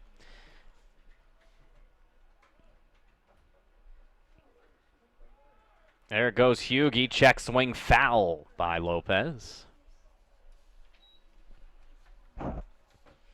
Folks, a reminder, as always, you can check out all of your Beacons Athletics action at beaconsathletics.com. Keep up to date with live video, archived highlights and video, stats, box scores, and stories about your Beacons Athletics. Also, check out the Beacons on our social media avenue. The 0-1 pitch is high. Hughie will get back in time. At UMass Beacons on Twitter, Facebook, Instagram, and YouTube. And remember, as you see Charlie leading out there at first base, he's 1 steal away from 55. That would tie him for a top 5 spot in program history.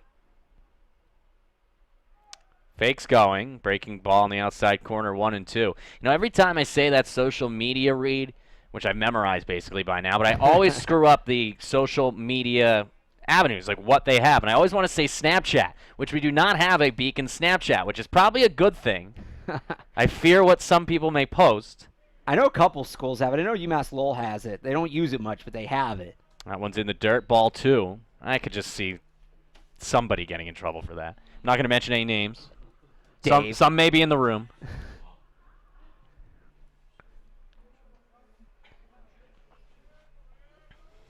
I'm, of course, speaking of Dave Wahlberg. You don't know what he's going to post. And Seth. Seth Orensky. Seth's going to be the one to yell at somebody, I would think. He's listening in his office. I kid, Seth, I kid. 2-2 is fouled back off the screen. It's going to remain 2-2, 2 outs. And we can joke about things like this in a 7-0 game when the Beacons have outscored their opposition 17-0 in a doubleheader. We haven't had much tense baseball here today. No, not really. And in that first game was a one-hitter, but the one hit was relatively early, so it's not even like we were tracking that. Here's a 2-2, and that one's lifted for a base hit to left field. Lopez's second hit of the day. He's 2 for 3.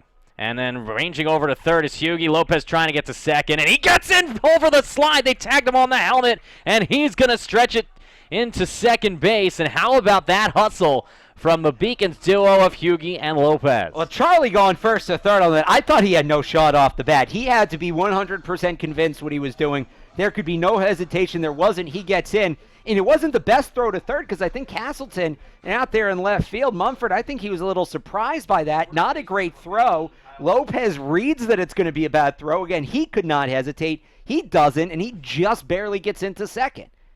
And you love to see a team knowing what's at stake here between hosting the conference tournament, knowing you have regional rankings to worry about, and just trying to play your best baseball at the right time of year. They're up 7-0, but they are not taking their foot off of the pedal one bit. You love to see that.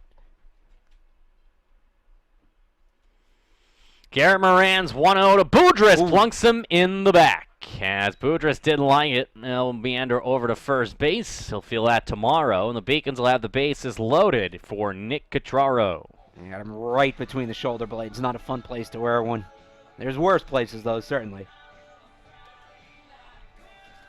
And Nick Catraros had himself a heck of a day. Maybe the only person who could even rival Herzog for performance today. He's got 2 singles and an RBI here in Game 2.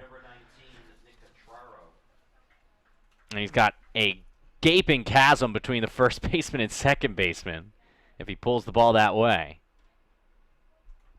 With 2 outs.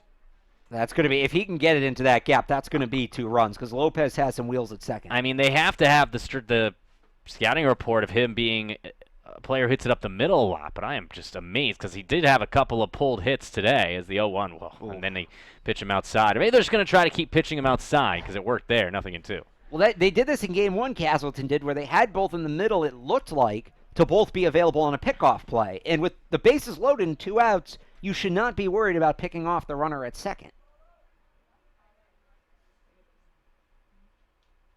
Here's the 0-2. And that's skied into center field. Poland hardly asked to move. Back a little bit to make the play and retire the side. So the Beacons load the bases again, but don't manage to score any runs. We are through 3 innings. No runs, 2 hits, no errors, and 3 men left on base. It's 7-0 UMass ball. Celebrate the soggy shoes and the slow starts. Celebrate the lessons learned along the way.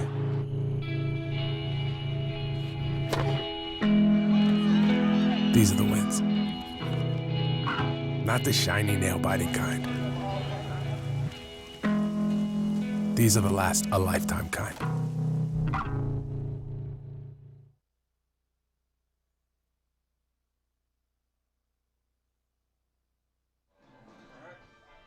We head to the 4th inning of play with UMass leading 7-0, and I turn the play-by-play over to my partner in crime, Alex Barth. Alex, what a game so far. What a game for the Beacons, certainly, as Tyler Ruda is going to go out there once again with the 7-run cushion. Shortest wait he's had as the Beacons loaded the bases, but could not score. He will face the 3, 4, and 5 hitters for Castleton.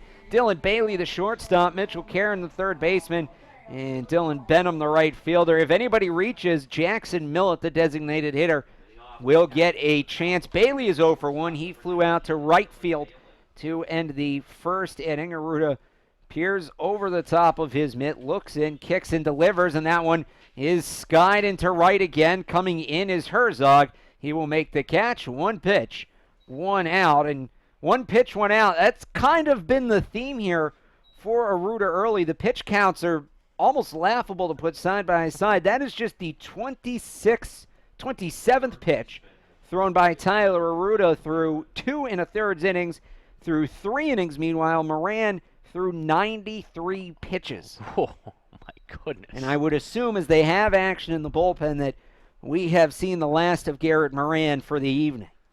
As Mitchell Karen takes ball 1 and fouls back the second pitch to even the count up.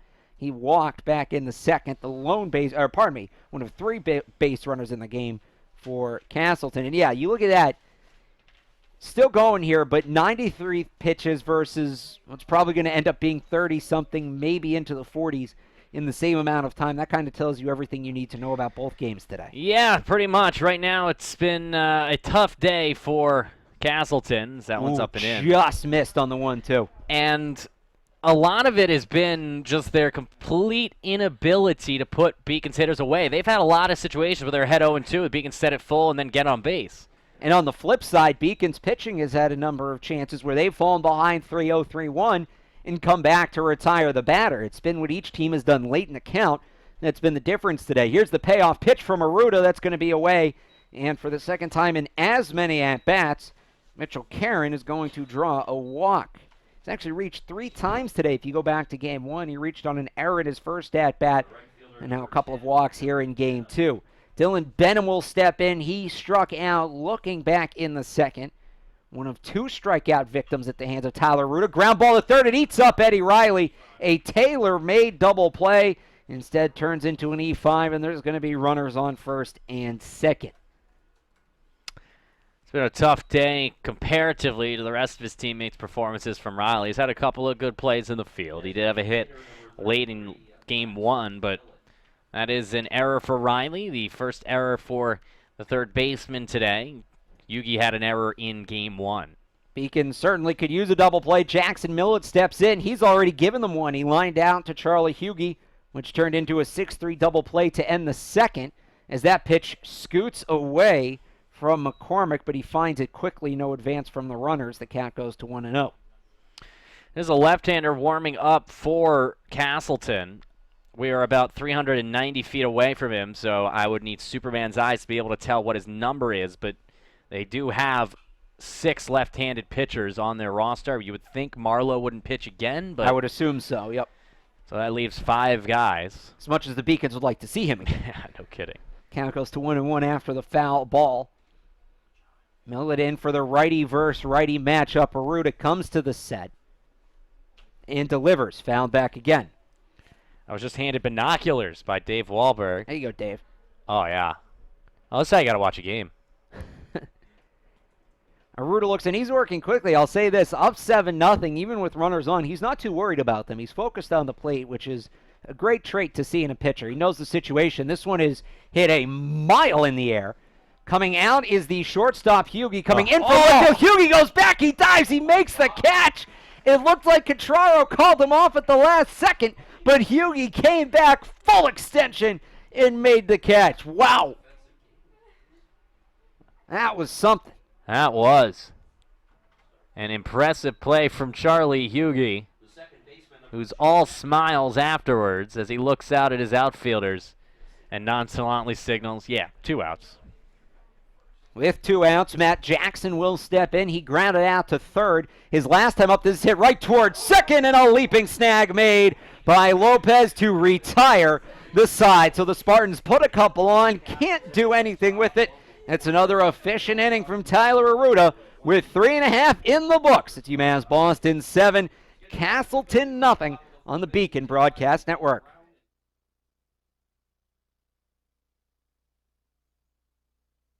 I did receive a non-athletic scholarship upon entering school. I got the presidential scholarship, which was huge for me. I think there's more opportunities for academic scholarships in Division III. I did receive academic scholarships. Just being involved on campus, being a leader, all those things combined kind of get me recognized. It's a great experience for me.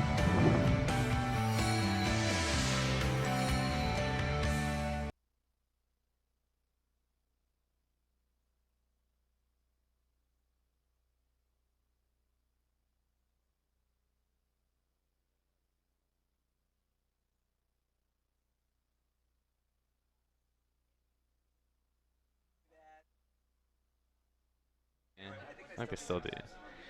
I love that look, actually, in baseball.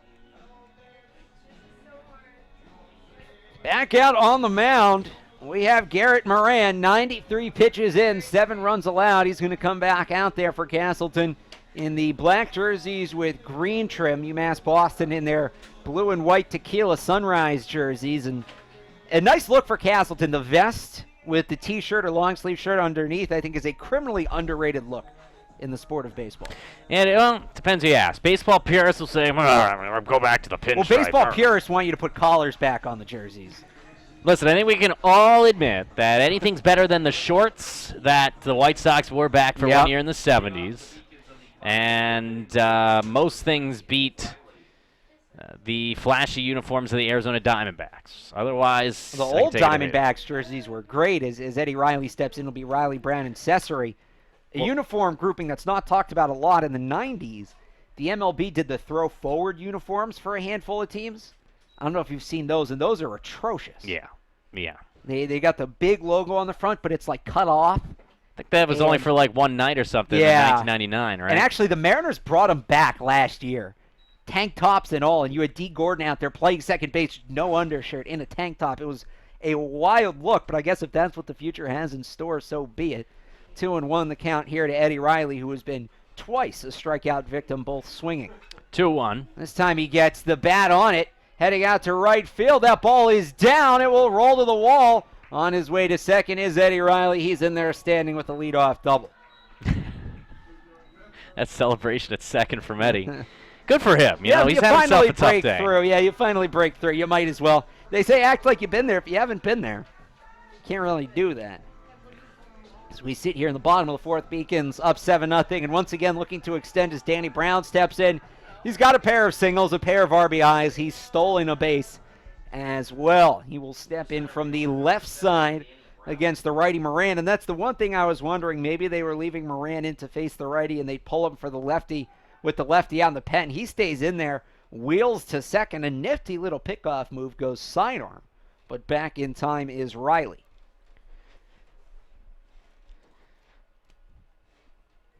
Moran comes to the set, kicks and delivers. Big swing and a miss for strike number 2. Or pardon me, strike number 1 to Danny Brown. Anthony Cesare on deck. Ryan McCormick in the hole for the Beacons.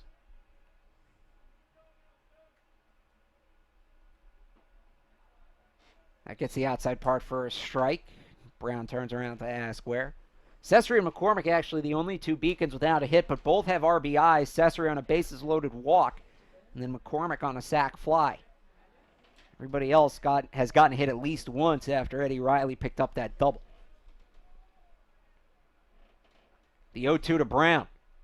Swing and a miss at a pitch outside, and he is retired.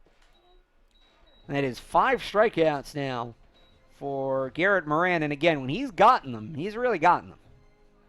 Anthony Cesare steps in with 1 out and a runner on second. Like I mentioned, he walked, had an RBI. He struck out as well in his last at-bat in the second. They've all been strikeouts swinging, too. I mean, Yep. He's got nobody looking. Everyone's been aggressive today. I suppose if you're the Beacons and you're hitting as well as you are, it's worth striking out a couple extra times if you can get aggressive like this, as you see the big cut from Cesare for strike 1.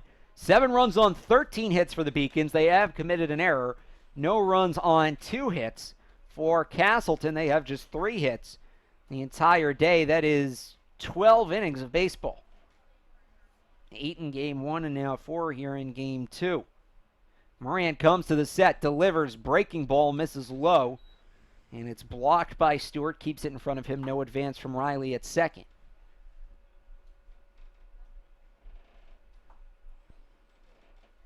Beacons have actually, believe it or not, been held scoreless in both third innings. 3rd, 4th, and 7th are the only runs they have not scored in today. Here's the pitch. That one misses for a ball. Count goes to 2-1. Sun's starting to set as the stadium lights take a bit more of a presence here at Monin Park. We hit encroaching on the top of the 7 o'clock hour. We got started today at 2:30. Was 5:35 for game 2. Is swinging through that one is Riley. And the count goes to, or pardon me, Accessory, and the count goes to 2-2.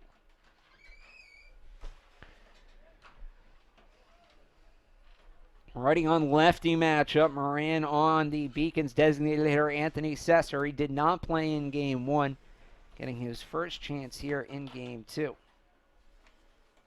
And he steps out. I'm still pretty amazed that they're sticking with Moran here in the 4th inning with how he's pitched so far, where the game is.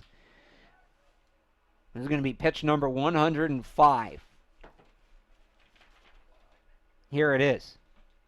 And it's a ball away. Just for a point of comparison, in game 1, Fernando Burgos threw, I believe it was 106 pitches through 7 innings of work.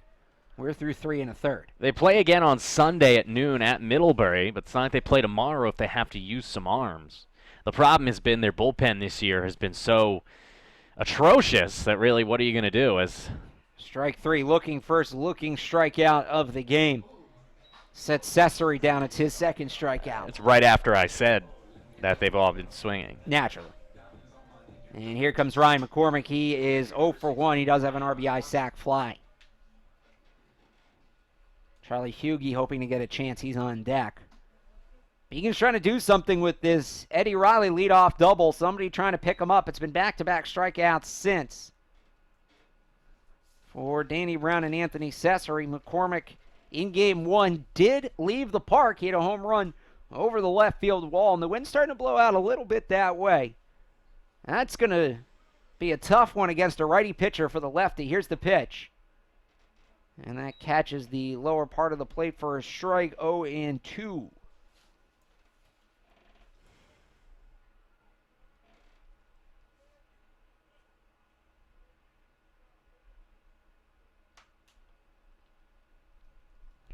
Long look to second. Kicks and delivers. That one misses for a ball. Riley jogs back to second. I wonder with 2 outs if they get aggressive and send him here. 2 outs, 2 strikes.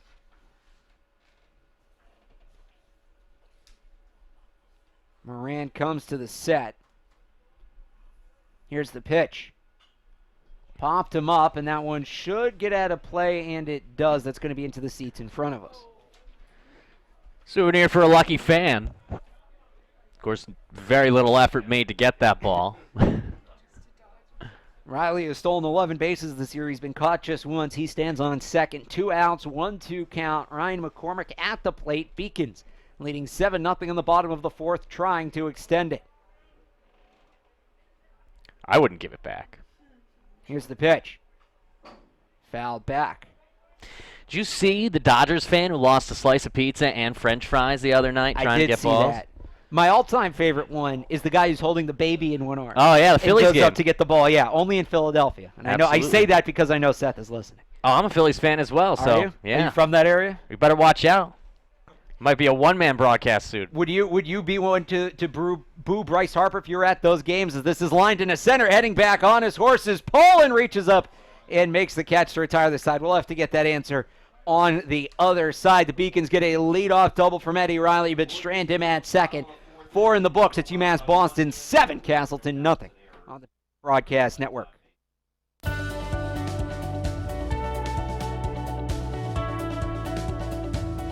I just wanted to get good grades and to do well. But it also made me realize that I have a lot of career goals. You're there to get a full college experience, not only participate in your sport, but participate in things outside of that. And it's all about growing as a person. My coaches have helped me with figuring out who I really am. Their lives are dedicated for us to succeed.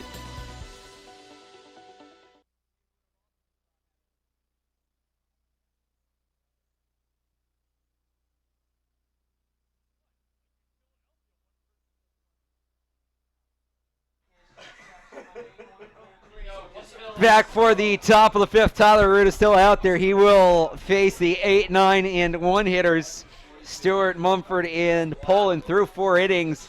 He has given the Beacons just about everything they could ask for in follow-up of a fantastic start by Fernando Burgos. 2 hits, no runs, 2 walks, 2 strikeouts. He's only thrown 40 pitches through those 4 innings. All right, we were talking, John, before that inning ended. Philadelphia Phillies, Bryce Harper goes 0 for 3, gets booed. He's not having a bad season. He's going through a little bit of a slump, as players do. Would you boo him if you were in Philly at a game? How many beverages have I had prior to that? It's booing. It's booing. No, that's fit. Look, I would probably boo a few of the guys in front of me right now if I was a fan. I'd boo my own kid if he booted a ball. It's called inspiration. No, it's look, called motivation. I appreciate that answer. You don't want to get booed? Don't do it again. No, I appreciate that answer, and I think Harper handled it beautifully. He's also making $25 million a year. No, I was in the camp that, when the Red Sox came back for their home opener and their ring ceremony, and they were, 2-6, 2-8, don't boo them during the ring ceremony. I said that because that's celebrating when they already won the World Series. But as soon as that game starts, and it's about the 2019 Red Sox, that team at the time, and kind of still, had been awful. They deserve every right to be booed. This one's cracked down the right field line. Only question is fair or foul, and it is very foul. That's a shame Took for a John lead Stewart. Hook. Yeah, he hit that ball. He might have hit that ball 400 feet. John Stewart didn't have a home run all year. He's hitting 192, and he misses by 5 feet at the most. No, but I am all for it at the right levels booing in sports and in the right situations. And I'll double up on it. The thing I can't stand, and I say this as a fan of the Boston Celtics, when Gordon Hayward came here a couple years ago, when Kevin Durant comes here and they cheer him when he comes out on the floor, he's not here yet. Don't cheer him, because he might not come here as this is grounded to first, and that's 1 down. Well, I could see the arguments both to and for that. I can't stand it. Well, personally, the problem is you have 25,000 people at least in a stadium. A few people do one thing, and why did Phillies fans do this? Why did Red Sox fans do this? But it's not my fault that 5 vociferous idiots did one thing, when 25,000 others didn't. It's not a small number of people as Pat Mumford steps in. He's 1 for 1 with a single. it was the majority of the people at the game that were cheering Gordon Hayward and Kevin Durant. There's other examples I can't remember. It's also Celtics fans. It is. That's true. It's the Green Teamers as this one is hit into left field. It will hang up, and there's 2 down. The other thing, just kind of while we're on this tangent here, what is it, the videos they play? Why can't the term's escaping me? The tribute videos, right? Oh, yeah, like for Isaiah. The Isaiah one, it was nice at first, but when he asked them to put it off, and they put it off again and again, it became too much. And to me, the final nail in the coffin was the Red Sox giving Clay Buchholz a tribute video. There's no coming back from that. As Deegan Poland, the leadoff hitter, steps in, he's 1 for 2. Clay Buchholz threw a no-hitter. And he won a World Series. And then it was all downhill. And he was a mess 90% of the time when he was here, and that's in there for a strike. Clay Buchholz pitched maybe 1 game for the Phillies in his career, but I will always cheer on a man who literally went on the disabled list for getting hurt while holding a baby. That is true. He did do that. He fell asleep with his baby on his shoulder, missed 2 months. Which is the peak Clay Buchholz thing to do, and I think that's a nice way. We started this conversation talking about holding a baby, and we ended talking about holding a baby. The 2-1 pitch is low for a ball, and the count goes to 3-1 on Deegan Poland, and it's been another kind of, while we're chatting here, efficient inning for Tyler Aruda, trying to finish it off here, avoid the walk, although he cannot do that, and Poland reaches for the second time in this game, as that is now, I believe it will be 50 pitches. It is 50 pitches, 30 strikes for Tyler Aruda through 4 2/3. Davis Michael steps in, continuing his rough day. Every time he steps up, you kind of feel like this is the one he snaps out, but an 0 for 4 in game 1 and 0 for 2 here his last 3 at-bats. He has grounded out to second, including at the end of game 1, a 4-6-3 double play, and he takes that pitch inside for ball 1. And it's kind of tough to explain at this point. Again, a guy, when we say good hitter, not a guy who's hitting over 300 or anything like that, 473 coming in. This is, you can assume, as cold a stretch he's had all season. I think mathematically it might have to be. The count goes to 2-0. It's not like there's a walk mixed in there. It's not like there's a fielder's choice. They are all just offers, I believe. Yeah, you hate to see it. Yeah. Pair of strikeouts, lines this one foul. 2-1. You do hate to see it, Jared Carabas. I'm just saying. You hate to see it. I mean, he's a great hitter. 479, 5 bombs. Maybe it's the rain, maybe it's the ballpark, whatever it is. But, yeah, it has not been his day today as he lifts it one out of the zone, and the count goes to 2-2. Again, he came in hitting 479 in 119 at-bats. That included 10 doubles, 2 triples, and 5 home runs. Maybe it's the defending Little East Conference champions. It may be. The pitching overall has been outstanding for the Beacons. This just kind of encapsulates it, as they've held a guy whose on-base percentage is over 500. 586, again, in 33 games, all of them starts, and they have not allowed him to reach through 6 at-bats, and Aruda here trying to make it 7. 2-2 the count, runner on first, 2 outs, top of the 5th. Beacons lead 7-0, and the throw over to first as diving back safely is Poland. Well, the walls of Monin Park echo with the muffled screams of hit streaks gone to die against Beacons pitching. And Davis Michael is just another casualty. Comes to the set, the 2-2. Up and in, brushed him back to throw to first. And they had him with a big lead, but the throw sort of skips in. And we will have a full count here on Davis Michael. Dylan Bailey on deck, hoping to get a chance. He's one of the few Beacons who's hit the ball to the outfield one of the few Spartans who's hit the ball to the outfield consistently his last 2 at-bats. He flew out to right. Here's the pitch on the 3-2. He struck him out. Got it by him with the breaking ball, and the inning is over. No hits, no runs, no errors. 1 man left on base through 4 1/3. It's UMass Boston 7, Castleton 0 on the Beacon Broadcast Network.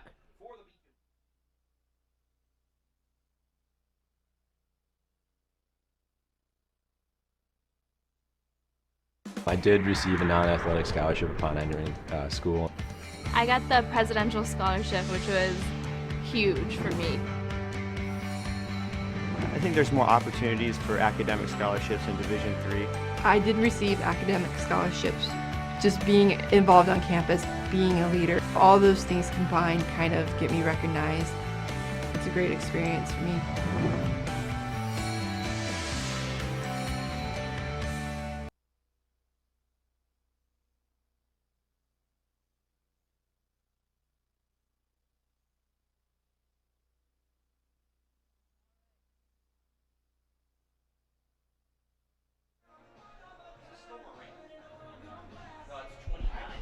Here we go for the bottom of inning number 5 between UMass Boston and Castleton. And again, the Beacons need a win here to have a chance to host the conference tournament. They've certainly taken care of business thus far. And then all eyes turn tomorrow to Southern Maine and Plymouth State.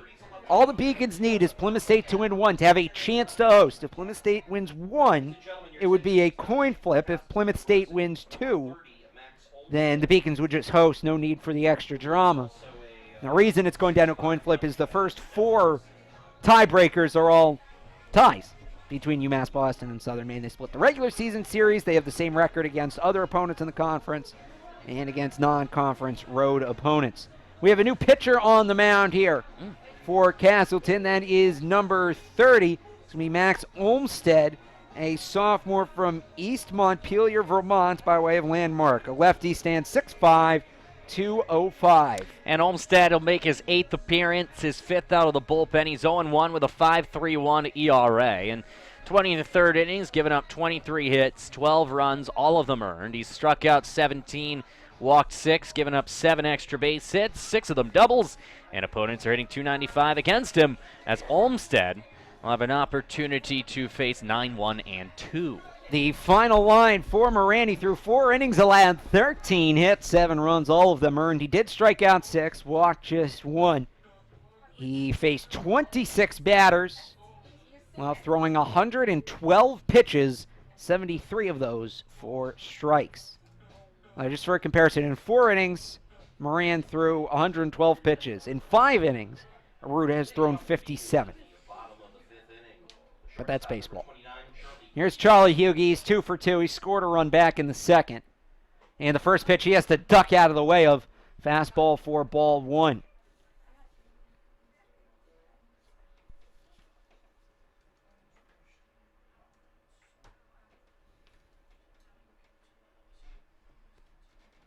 No one gets away. It's going to be ball 2. You mentioned with Olmstead, 17 strikeouts, 9 walks, so perhaps not going to have the same control issues we've seen from other Castleton pitchers. Well, he's the classic crafty lefty. He doesn't strike a lot of guys out, doesn't walk a lot of guys.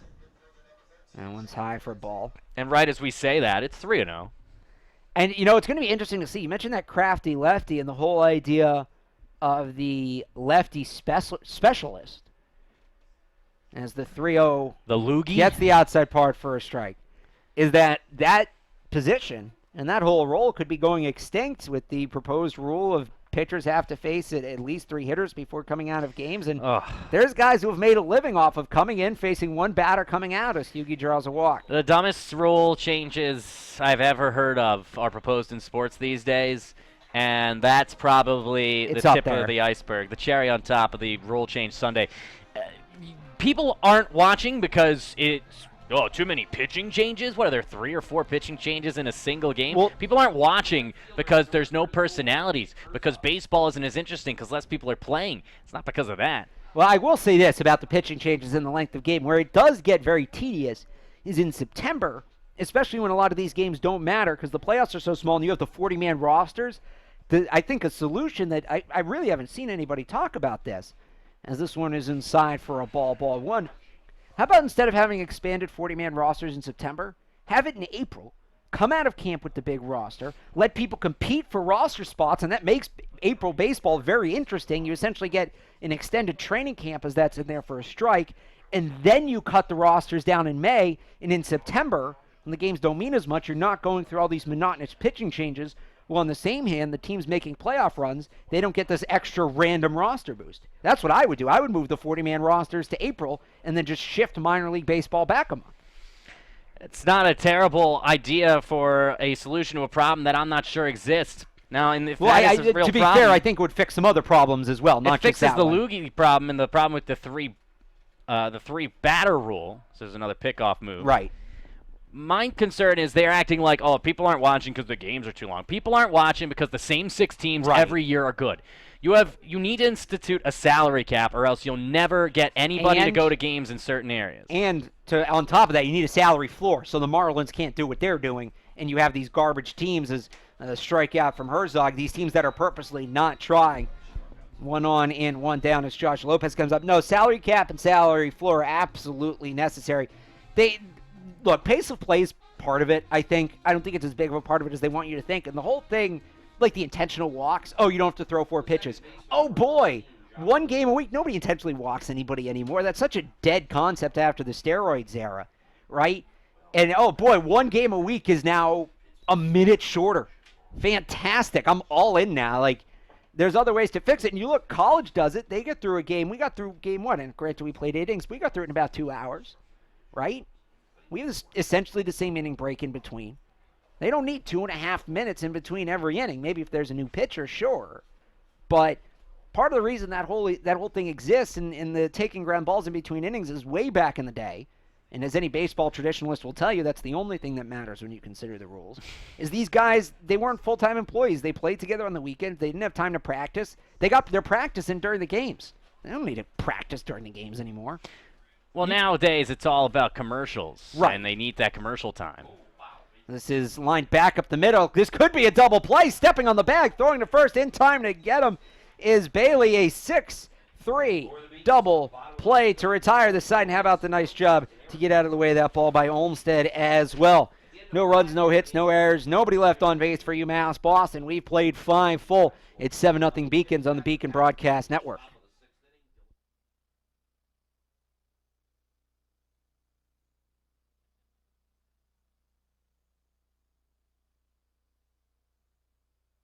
I did receive a non-athletic scholarship upon entering school.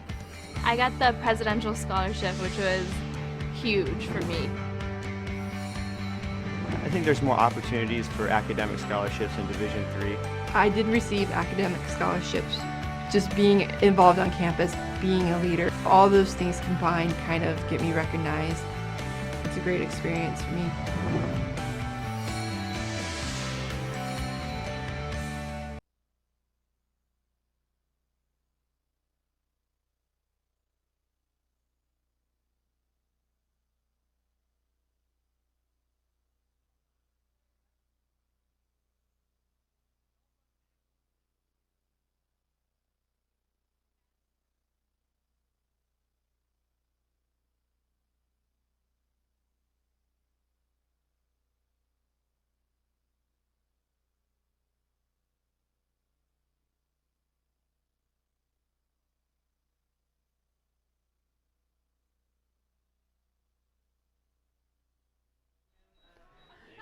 Back for the top of inning number 6. Tyler Ruda back out there. 57 pitches through 5. He's allowed just 2 hits.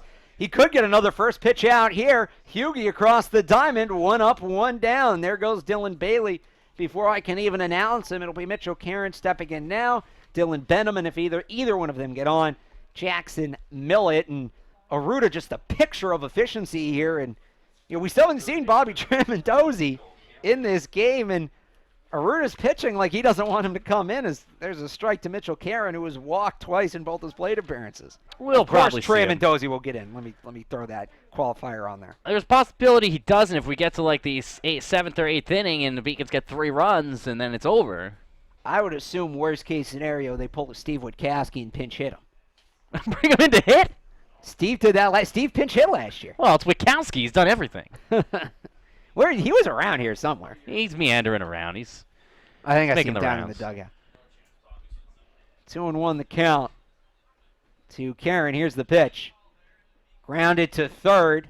Riley barely has to take a step. Fires across the diamond, and there's 2 down. They finally get Karen for the first time in game 2. Here comes Dylan Benham. He struck out looking in the 2nd and reached on an error in the 4th.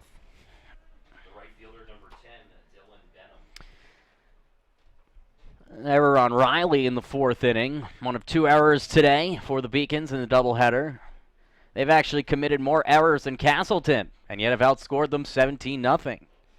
First pitch is swung on and missed, and the umpire's going out to talk to Aruda. Brings him out the ball. I think that's because that ball might have hit McCormick oddly. He's given him a minute to recover. Aruda was smiling, so.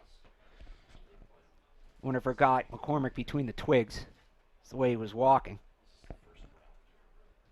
Cop helps, but doesn't completely stop any pain. Aruda looks over his mitt. 0-1 count, 2 outs, nobody on. In the top of the 6th, and that's fouled off the foot of Dylan Benham.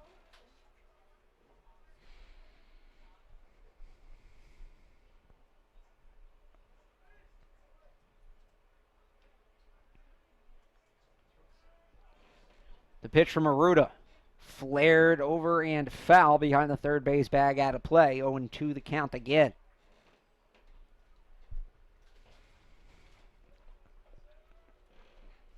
If Benham reaches, it would be Jackson Millett, who has been victimized by Charlie Hughey twice. Once on a line drive he turned into a double play, and another on that pop-up to left field that Hughey had to dive back for on a confusion, as that one is high, and the count goes to 2-2. We're just past the top of the 7 o'clock hour here in Boston. Here's the pitch. Line to first, not even having to take a step is Boudreaux, and he makes the catch to retire the side. 3 up, 3 down in the Castleton half of the 6th. We've played 5.5 at UMass Boston, 7, Castleton nothing on the Beacon Broadcast Network.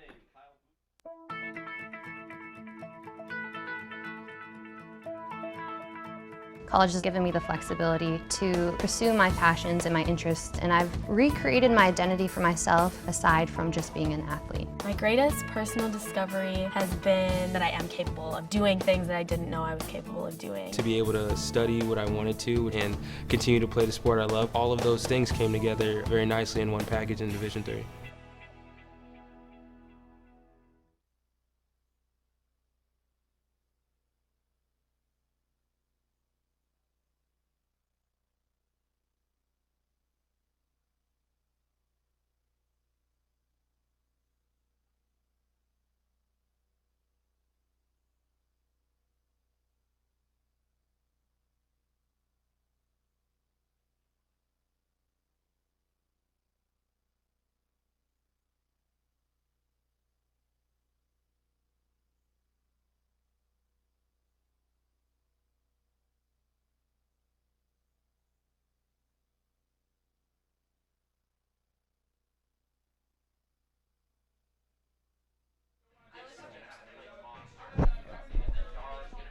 Bottom of inning number 6, Max Olmsted back on the mound here for Castleton as they trail 7-0, and it will be the big bats, 3, 4, and 5 for UMass Boston. Kyle Boudreaux, Nick Cotraro, and Eddie Riley. If anybody reaches, Danny Brown.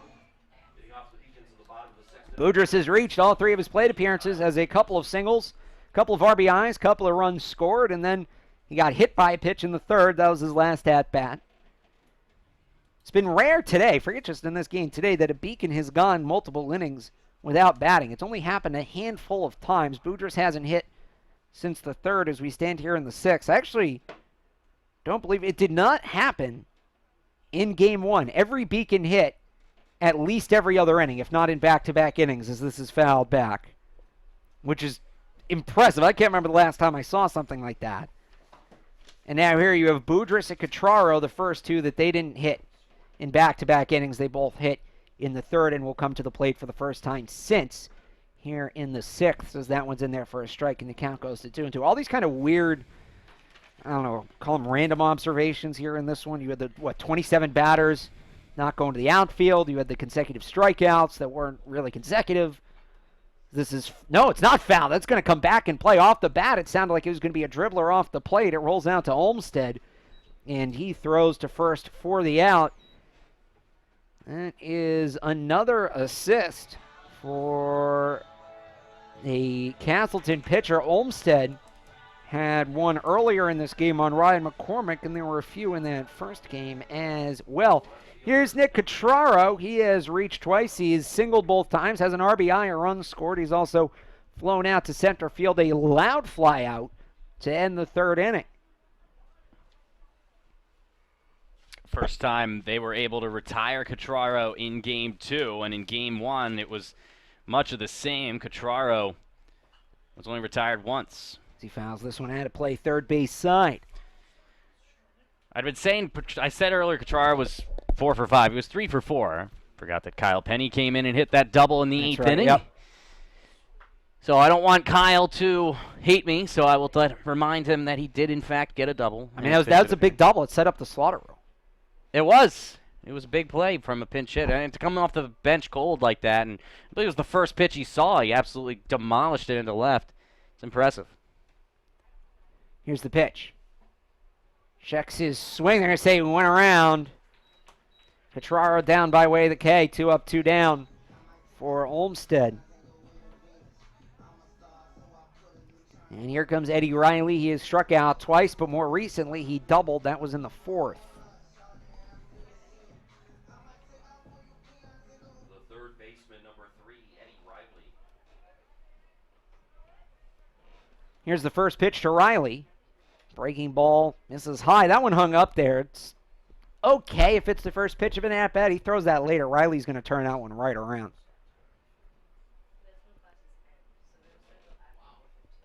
Oh, it's inside for ball 2. Meanwhile, it looks like Tyler Aruda is going to get a 7th inning, much like Fernando Burgos did earlier. Beacon's bullpen appears to be empty. Here's the pitch. Misses for ball, and the Beacons will have a chance to have most of their bullpen available tomorrow against Brandeis and the Judges as they wrap up their regular season with a non-conference game. That's in there for a strike 3 and 1 to Riley. I don't know about that nickname, Alex. Well, you know why. You know where it comes from. Yeah, but look, if it's Judge named Brandeis, after but somebody or something, I think that works. So, full disclosure, my dad went to Brandeis. I was drilled on why that was a great nickname from the time I was like 5. Inherited biases. You know what Brandeis' biggest sport is? Like their most successful, like multiple national titles? Crew. Fencing. Big fencing school, Brandeis. No, it was one of those two. One of those two that are fancy, commonly linked together. Yeah, those fancy sports. Well, I mean, you could have gone. You need like a hyphenated last name to do it. Yeah, you could put squash in that category. You could put water polo in that category. I don't know that rowing. A lot of schools have rowing teams. I don't know that I'd even put rowing there. Croquet. Is there NCAA croquet? Is there college croquet? If there isn't, we're starting it, buddy. We're doing it. There's like a surprising amount as Riley draws a walk, 2-out walk here with Danny Brown coming up. There's like a surprising amount of sports you don't think are sponsored by the NCAA. They are. There's rifle, which is only like 6 schools, but they're all amazing at it. Yeah.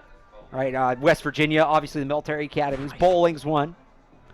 Bowling. Here's NCAA bowling as Danny Brown steps in. He's got a pair of singles and a pair of RBIs. I got a full ride in bowling. Cool, bro. This is grounded back to the pitcher. There's no play. And how about an infield single for Danny Brown? You ever been to a bowling pep rally? Those things are wild. Well, you know who made his name in bowling before he made it in his other very notable sport? I don't know. Yeah, no, it's not Tom Brady. I heard that down the line. Tom Brady was drafted by the Montreal Expos. No, Mookie Betts is actually a world championship bowler. And there was a third sport he was all-state in Tennessee in high school. Baseball, bowling. I'll give you a hint. It also starts with a B. So there's ball 1, throw down a second. Baseball, bowling, and I'm assuming basketball? Nope. Badminton. Yes. Really? Mookie Betts is a aces badminton player. So there's that. How about that?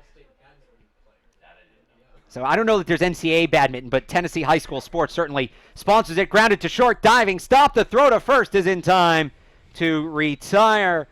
Cesare Beacons get a couple on, but they can't drive them home. 6 full in the books. UMass Boston 7, Castleton nothing on the Beacon Broadcast Network.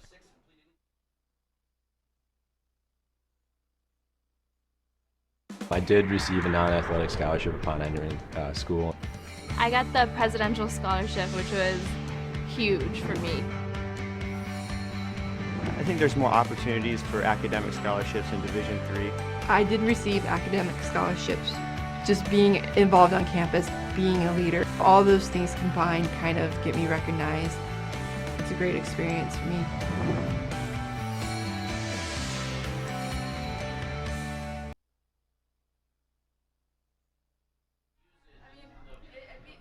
Welcome back for the 7th inning. And to take us through the final 3 here is John Scudrick. Thank you, Alex, as the Beacons continue to send out Tyler Aruda here in the top of the 7th. And what a day for Beacon starting pitchers. 3 hits combined between Burgos and Aruda. We got the notification from Seth Orensky that beach volleyball also a strange sport. Yeah, I was going to say that. Well, they have their tournament going on right now. Yeah, in Alabama, there's a big tournament going on. LSU taking on UCLA. My friend is an LSU alum, and she... LSU or FSU? LSU. Oh, LSU, UCLA. Yep, I was looking at USC. And she was a cheerleader there, and so I was looking up their sports randomly, and I saw they have both volleyball and beach volleyball. And I'm like, you know, enough of a good thing. I mean, if you're UCLA, like you can. Actually, let me pull up that bracket. Let me pull up that bracket again. Let me see, because you know there's gonna be like Iowa has beach volleyball. You're gonna have to figure out why. Iowa? I'm just saying, like that would be something that would happen. No, these are all schools with beaches. Let's see the full list here. Let's see the rankings. That one's chopped to second base off the bat of Millett, and overrunning it is Lopez. Josh can't make the play. It should be an infield single for Millett. And it's going to be just the third hit of the day. It's the first hit for the DH Jackson Millett, and it's a leadoff base runner. So yeah, there are 20 schools that play beach volleyball, and most of them make sense. I will say, TCU. Not sure where that beach is. Is That's in TCU Dallas. Are they on the Gulf? It's No, in it's in Dallas. Dallas. Yeah, I thought so. Georgia State.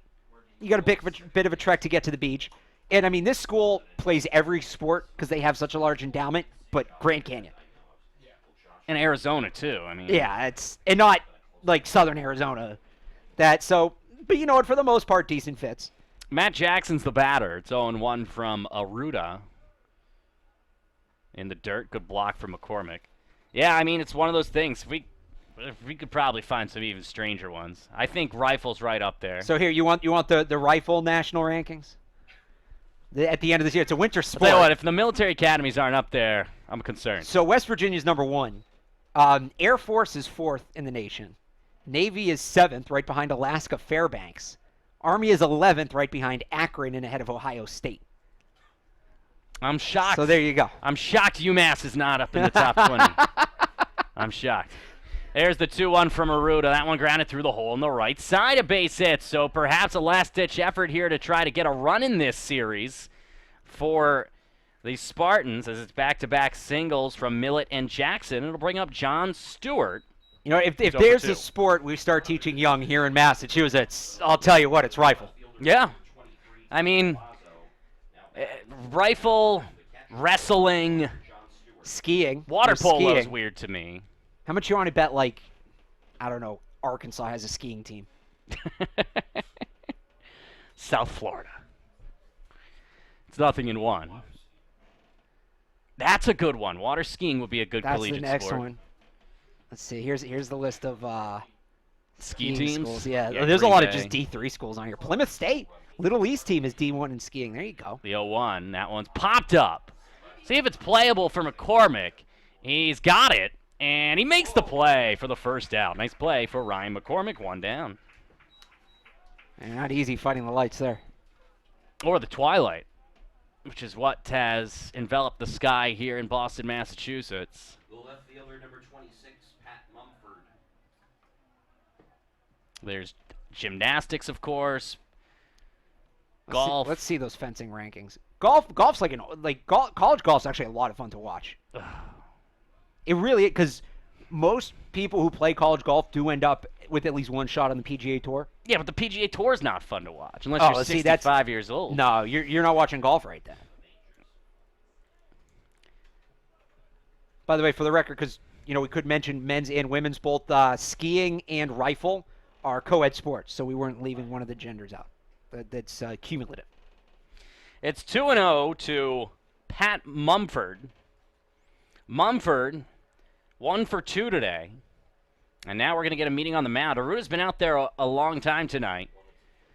And they're just going to discuss things with him with runners at first and second, 1 out. 78 pitches through 6 1/3 for Aruda.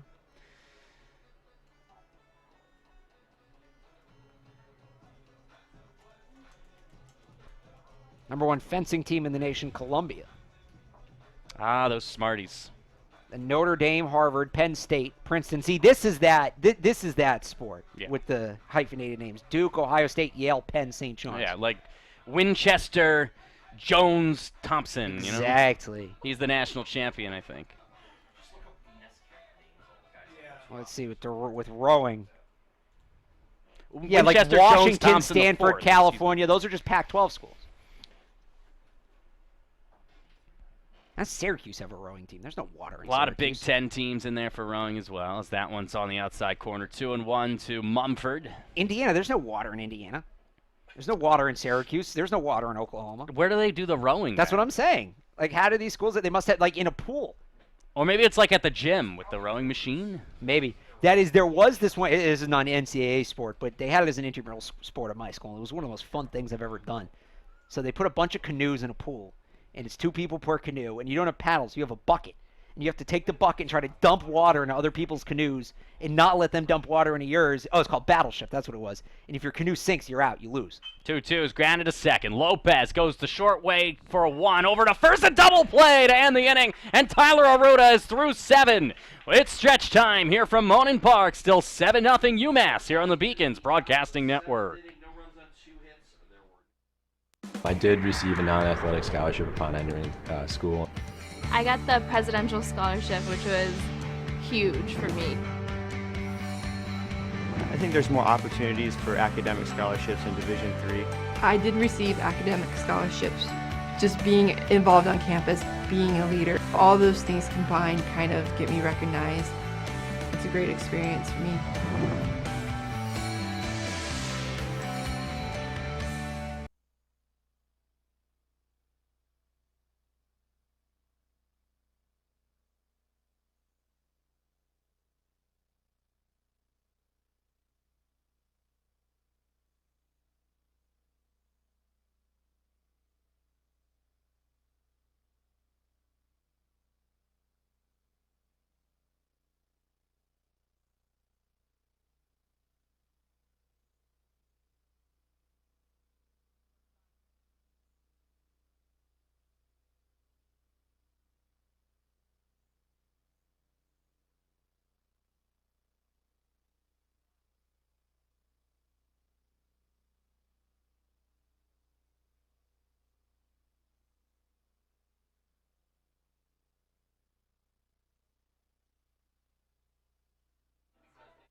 Welcome back to the Beacons Broadcasting Network. John Scooters with Alex Barth. Beacons at the plate here. It'll be Ryan McCormick to lead it off, Charlie Hugie, and then Nick Herzog. So we hit an interesting crossroads here for the Beacons in this 7th inning. I was just talking to Dave Wahlberg about this. There is some rain on the radar. It's a bit of the ways out, but there is some rain on the radar. And the Beacons, they want to get Bobby Tremondosi in the game, but I think they'd rather have him for the tournament. There's a base hit to left field. I'm waiting for you to finish your No. sentence. So I didn't know if you were going to jump in. See, this is the thing. Like, people think play-by-play is easy, especially jumping on with somebody you've never called the game before, somebody you've never met before.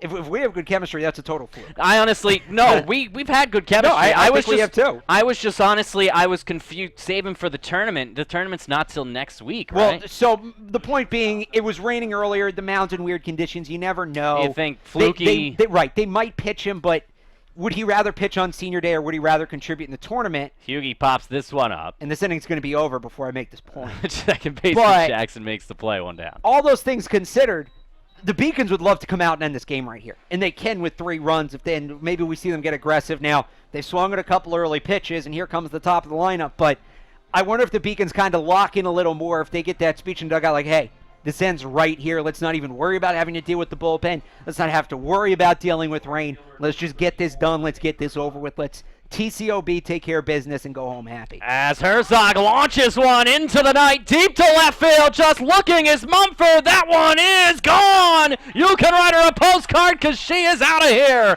A 2-run home run from Nick Herzog, his 2nd dinger of the day, and UMass Boston leads it 9-0. And right on cue, right? Get aggressive, go with it. His 2nd home run of the game, and after a two at-bat stretch where he did not get on a fly-out and a strikeout, it must have felt like eternity for him given how today has gone. He absolutely jacks that ball out to left field. An absolute rocket again for Herzog, and as you said, the Beaks now just 1 run away from wrapping this one up lock, stock, and barrel as Lopez takes a breaking ball in the outside corner, 0-1. Olmstead came in last inning, and he's done a fine job since entering in relief. 0-1. Swung on and missed as another off-speed pitch gets Lopez way out in front. Yeah, the Beacons clearly getting very aggressive here. They are they're going for this. They're trying to end this right here, right now. 0-2. Fastball fouled out of play behind the press box. And they are at this point 1 run away with 16 hits. I believe that ties their total from last game. Yeah, it does. The 0-2. Outside. 1-2 to Lopez. The Beacons actually had a hit in every inning in Game 1 and every inning except for the 5th here in Game 2. Although they did have a walk and then a double play, so they've had a run of reach in every inning. 1-2, lifted into right center field. That's going to drop and off the glove of the diving right fielder Benham. Lopez thought about going for 2. A hold up at first. More than it's thought a base about hit, it. And it's the 17th of the day. He more than thought about it. He was halfway around. Talk about getting aggressive, but he will stay at first with Kyle Boudreaux coming up. And Boudreaux started strong, a couple of hits, a couple of RBIs, was hit by a pinch and ground out since, but this is a guy who certainly with one swing can send everybody home. He's going to try to do it. Lefty on lefty battle. First pitch to Kyle's high, 1-0. And, you know, you wish you could go back, take that 11th run that didn't really score on that single and, you know, pass it forward, have it hold over. The 1-0. Inside. 2 balls and no strikes to Kyle. Looking for that walk-off.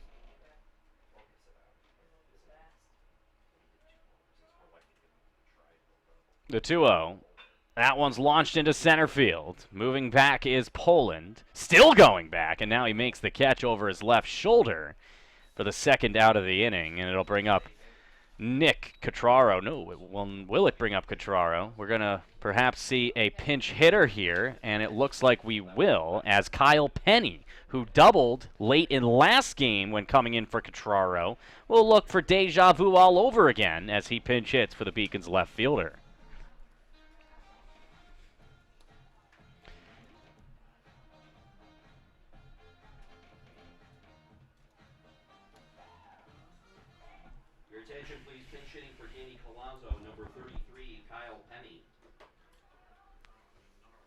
First pitch is high, 1-0 from Olmsted.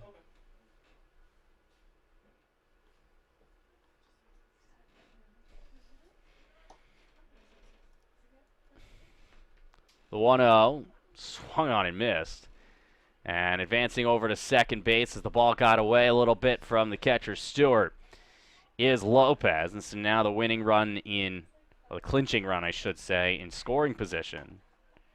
It was Danny Colazzo who came in last inning for Catraro in the field, and so he's being replaced by Penny. Here's the 1-1. That one is just a bit outside. 2-1.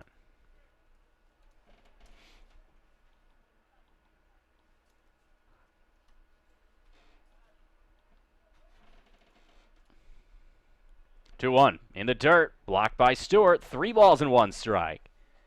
As Eddie Riley waits on deck.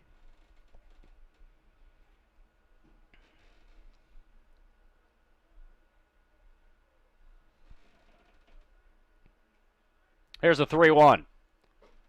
Ball 4 high, and there's a walk for Penny. It's a meaningless run at first base, as Eddie Riley will step up looking to deliver the big hit. And he's come on strong as of late. 2 strikeouts to start, but a double and a walk since. And after him, you get Danny Brown, who's 3 for 4. 2 down here in the bottom of the 7th. 9-0 UMass Boston. First pitch to Riley, breaking ball high and away, 1-0. I wonder if the Beacons try to run here with Lopez and Penny on. Just get that winning run over to third base. The 1-0. High ball 2, and Olmsted has run into some severe command problems here. And you have to begin to wonder, motivation-wise for Castleton, they know they're going to lose this game. Right. You're a hit away from the game ending. As this one misses away 3-0, it can't be easy on the psyche of a pitcher like Olmsted. I mean, a walk-off, Mercy Rule walk-off walk, is that in play here? It would be if another ball occurs. That one hits the inside corner, 3-1. It's the beauty of the Mercy Rule. We're talking about walk-offs in a 9-0 game in the 7th inning. Don't give Major League Baseball, any ideas. Here's the 3-1. That one is skied into shallow left. Watch out with the twilight. Mumford is in, and he makes the play to retire the side. So the mercy rule will have to wait, but one more inning at the least. We head to the 8th. It's 9-0 UMass Boston.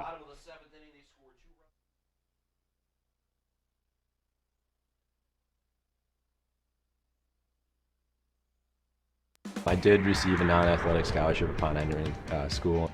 I got the presidential scholarship, which was huge for me. I think there's more opportunities for academic scholarships in Division III. I did receive academic scholarships. Just being involved on campus, being a leader, all those things combined kind of get me recognized. It's a great experience for me.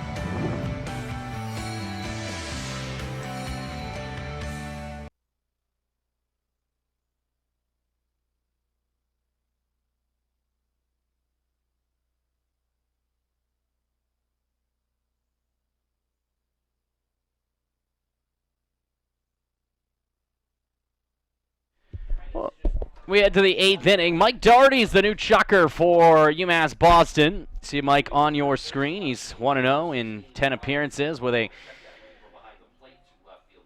5.93 ERA. He does have one save. 13 and 2/3 innings, 16 hits, 9 of earned runs, 15 strikeouts, and 7 walks. Defensive changes. Moving to left field is McCormick. And Kyle Penny remains in the game behind the plate. So Penny is catching, McCormick to left. Nice little day for McCormick. He played first base, catcher, and left field. I tell you what, I wouldn't have hated to see him pitch. No, I mean, we still got a chance, right? Final line, by the way, for Tyler Ruda, 7 innings, 4 hits. He did not allow a run. Struck out 3, walked 3, faced 27 batters through 81 pitches. And you mentioned maybe seeing him pitch. And it's kind of a ludicrous thing to say, but in some ways it isn't, because I think bringing Doherty here makes it clear the Beacons are not using Bombi Tramandosi today. He's going to sit out senior day. They want to avoid anything fluky. You never know what's going to happen, this, that, whatever, with the playoffs coming up. So Doherty comes in here in the 8th, and maybe he'll pitch the 9th. Maybe he'll go to somebody else. But, a tough move, but it kind of shows the kind of leader that Bombi Tramandosi is. This was supposed to be his day. This was supposed to be his moment. And he's putting it off for the betterment of the team. And you just love to see something like that in that kind of understanding of what's better for the greater good instead of what's better for the self. And that's what sports are all about right there. And you see all these things about, so-and-so having this great game on senior day. And take, for example, Nick Herzog. What's sports all about? On one hand, it's about hitting 2 home runs and having this major day on senior day. On the other hand, it's also about not playing on senior day because you understand that there's a bigger picture in play going forward and you want to make sure you can help your team when you need it. Not saying that Nick Herzog should not have played today. It's 2 completely different situations, but you kind of see both ends of the spectrum. And if that is the case with Tramandosi, if he has been told, you're not going to throw today, we need you down the road, good for him for rolling with that. And I would assume they gave him the option to pitch if he really wanted. So Mike Doherty is the new pitcher. Doherty has pitched well of late after a slow start to the campaign. He'll face 1-2-3, beginning with Poland.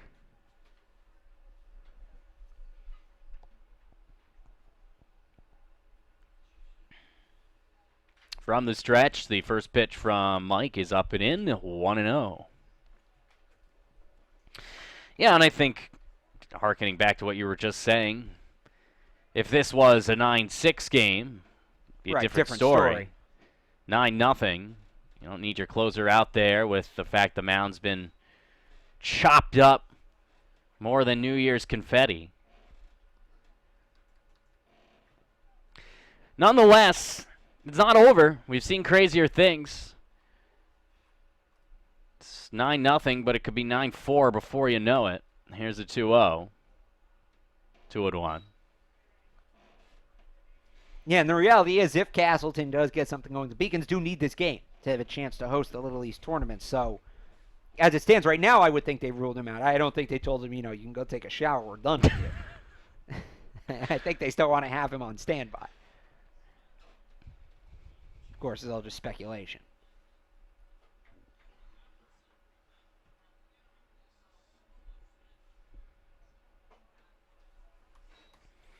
That one is up and in. It's 3-1.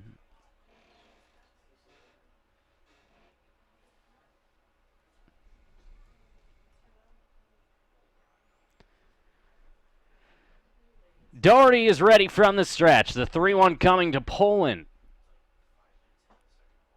Strike two. Poland on a He did delayed not call. agree with that. Yeah, no, he did not. It's a full count. He was getting ready to toss the bat.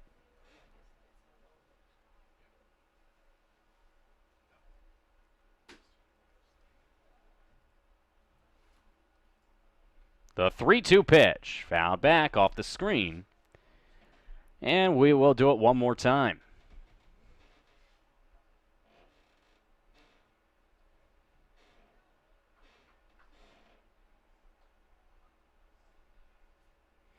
Doherty from the stretch. Payoff pitch once again. Swung on and missed. He strikes out Poland. That's one down here in the 8th inning. It's a great comeback from Doherty where he struggled early in, and we talked about this a number of times tonight. The Beacons pitcher's ability to maybe fall behind a little bit early but battle their way back and retire hitters late in counts. Just another example right there.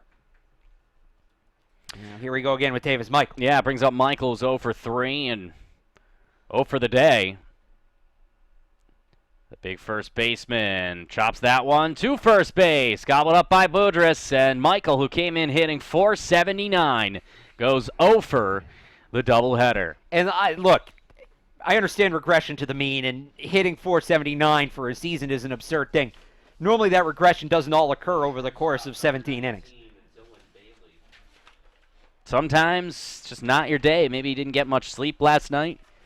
Maybe you didn't have a good breakfast. Certainly didn't eat his Wheaties, I'll tell you that. Certainly. As Michael is retired 3 unassisted. It'll bring up Dylan Bailey. Bailey is also 0 for in game 2, 0 for 3. The first pitch to Dylan, swung and missed. Around the out-of-town scoreboard in the Little East, there's only one other baseball matchup, doubleheader between Rick and UMass Dartmouth. They split with game 1 going 10-5 to the Anchormen and game 2 going 5-3 to the Corsairs. That means Rick is 9-7. UMass Dartmouth's 8-8, as that one is on the outside corner, 0-2 to Bailey. And by the way, just to go back to Davis Michael real quick, as we're poking fun at him, he's still hitting .448. He still had one heck of a season, even with the 0 for. You just and that did the shows math, you what he didn't was you? doing. I did. Even at 0 for 8, he's still only down to .448. That's not bad. That's that Ithaca College work effort, putting together Not the quite, numbers. Not quite. That's just an inquisitive mind. I was a sport media major. We didn't do math. 9-7 for Rick, 8-8 for Dartmouth, 7-9 for Castleton right now in the LEC. So Castleton will fall right in line with EastCon, who of course plays WestCon tomorrow. And they lost themselves some ground today. We've been talking about what this game means for the Beacons in the standings, but Castleton fighting for that potential easier seed in the first round, and they certainly hurt themselves, and now they're going to have to play their way in potentially just to a playoff spot. Yeah, I mean, right now, if Plymouth State gets the job done tomorrow and finishes 7-9, then we go back to the insane tiebreakers. And Plymouth State was swept by Castleton, so I'm not sure. I believe then it would still go to Castleton. As that one misses high for ball 3, 3-2. But, sorry, UMass Dartmouth won out today? They split 1-1 with okay, Rick. so that's not in there. So right now they're both ahead of Castleton. They'll both finish ahead of Castleton. And Castleton sits in the 5-hole.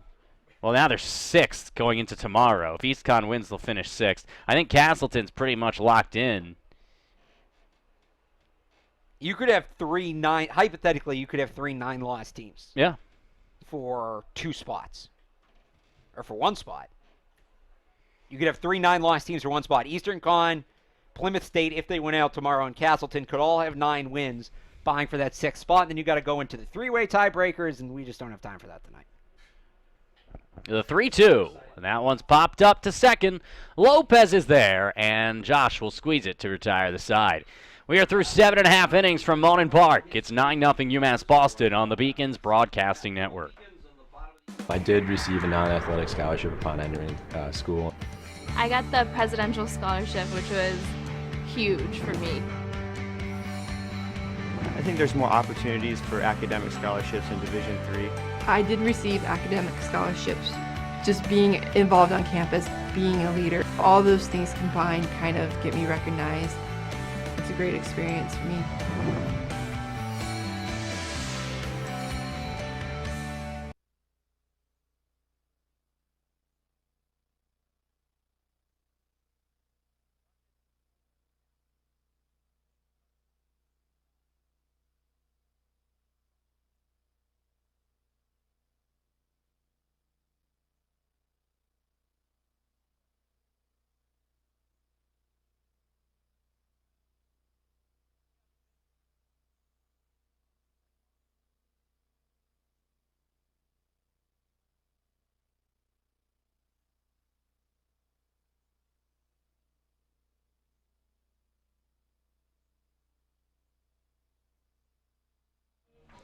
New pitcher on the mound. He's got a great mustache. That is the right-hander, number 18, Jacob Nadeau. Nadeau, a senior at 6 foot 175 from Hampton, Virginia. He's 0-2 in 9 appearances. This will be his 10th with a 9 ERA. 16 innings, 19 hits, 16 earned runs, 16 strikeouts, 11 walks. He's given up 10 doubles and 11 extra base hits in 16 innings. This could be it here. All these pitchers for Castleton have had immaculate mullets, and some of them have paired with great mustaches. The final line for Olmsted, 3 innings, 4 hits, allowed 2 runs, including the home run by Nick Herzog. He struck out 2. He walked 3. So just a correction from the last inning, because we actually went through and figured out you could potentially have 3 9-loss teams in a tie, but it would be for 2 spots, not 1. So 2 of those 3 teams would get in. So we have Danny Brown and Anthony Cesare and Ryan McCormick due up. I mean, Brown's 3 for 4.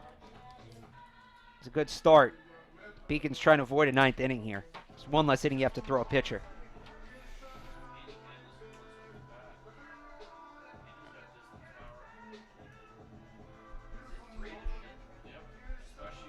So as you said, it'll be Danny Brown to lead it off here in the 8th inning. The Beacons 1 run away from wrapping this one up and sending everybody home.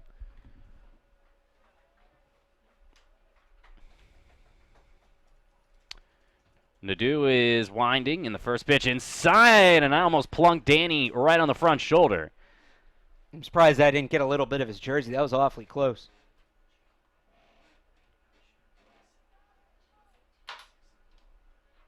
From the windup, 1-0 pitch, right down the middle. It's 1-1.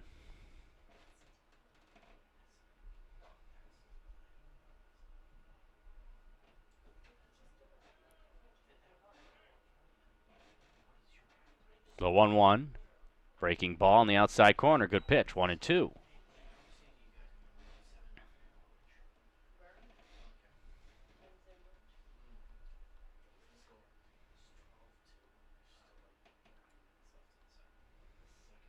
The 1-2. Breaking ball, staying alive is Danny Brown.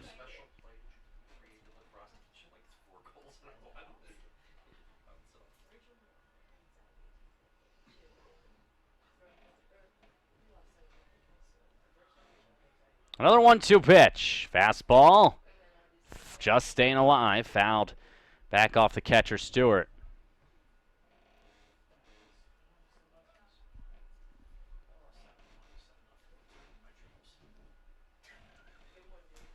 It doesn't look like there's anybody warming up in the Beacons bullpen, so as far as Trent Mendoza goes.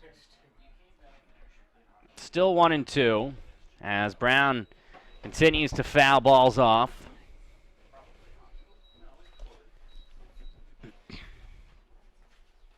Actually, now it looks like maybe there is somebody up out there. Another 1-2 pitch. Back up the middle, through the legs of Nadeau. What a diving effort by Bailey, but he would have needed a rocket of a right arm to get the base runner Brown, and that might have not even done it. It's an infield single with a good effort by Bailey. And there is your winning run at first base with nobody out. They got a righty warming up out there, the Beacons do. Can't tell if it's Bobby because he happens to be standing right behind that light tower. So even with the binoculars, it's not doing much. Brings up Anthony Cesare. First pitch to Anthony is up and away.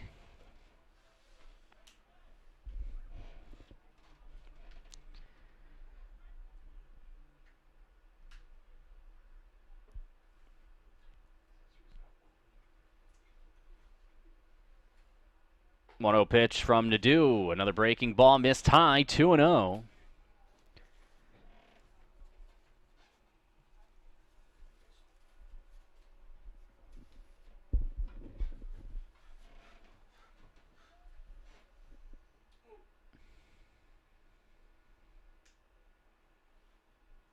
Working from the stretch, sidestep as well. There's a line drive, just foul to right field, as that would have been an extra base hit. They probably wouldn't have scored Brown despite his speed, but it certainly would put the Beacons in serious business with second and third.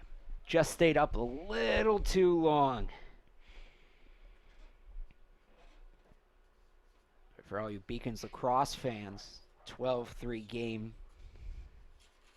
They trail, but Dara Faye just scored.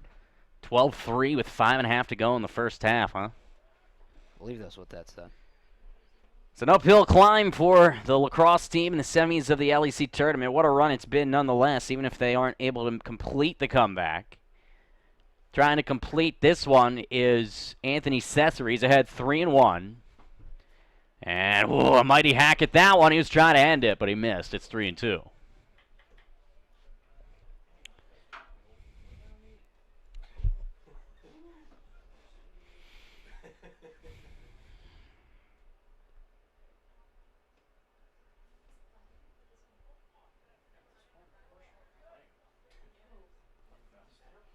From the stretch, the 3-2, swung on and foul tipped into the glove. The first out of the inning for Nadeau and the Spartans. Rough go of it for Cesare after a walk and an RBI to lead things off. 3 strikeouts and a ground out. The left fielder, number 16, Ryan McCormick. So here's Ryan McCormick. He's got 1 hit today, 1 for 4, RBI and a run. First pitch to Ryan, right down the middle, 0-1.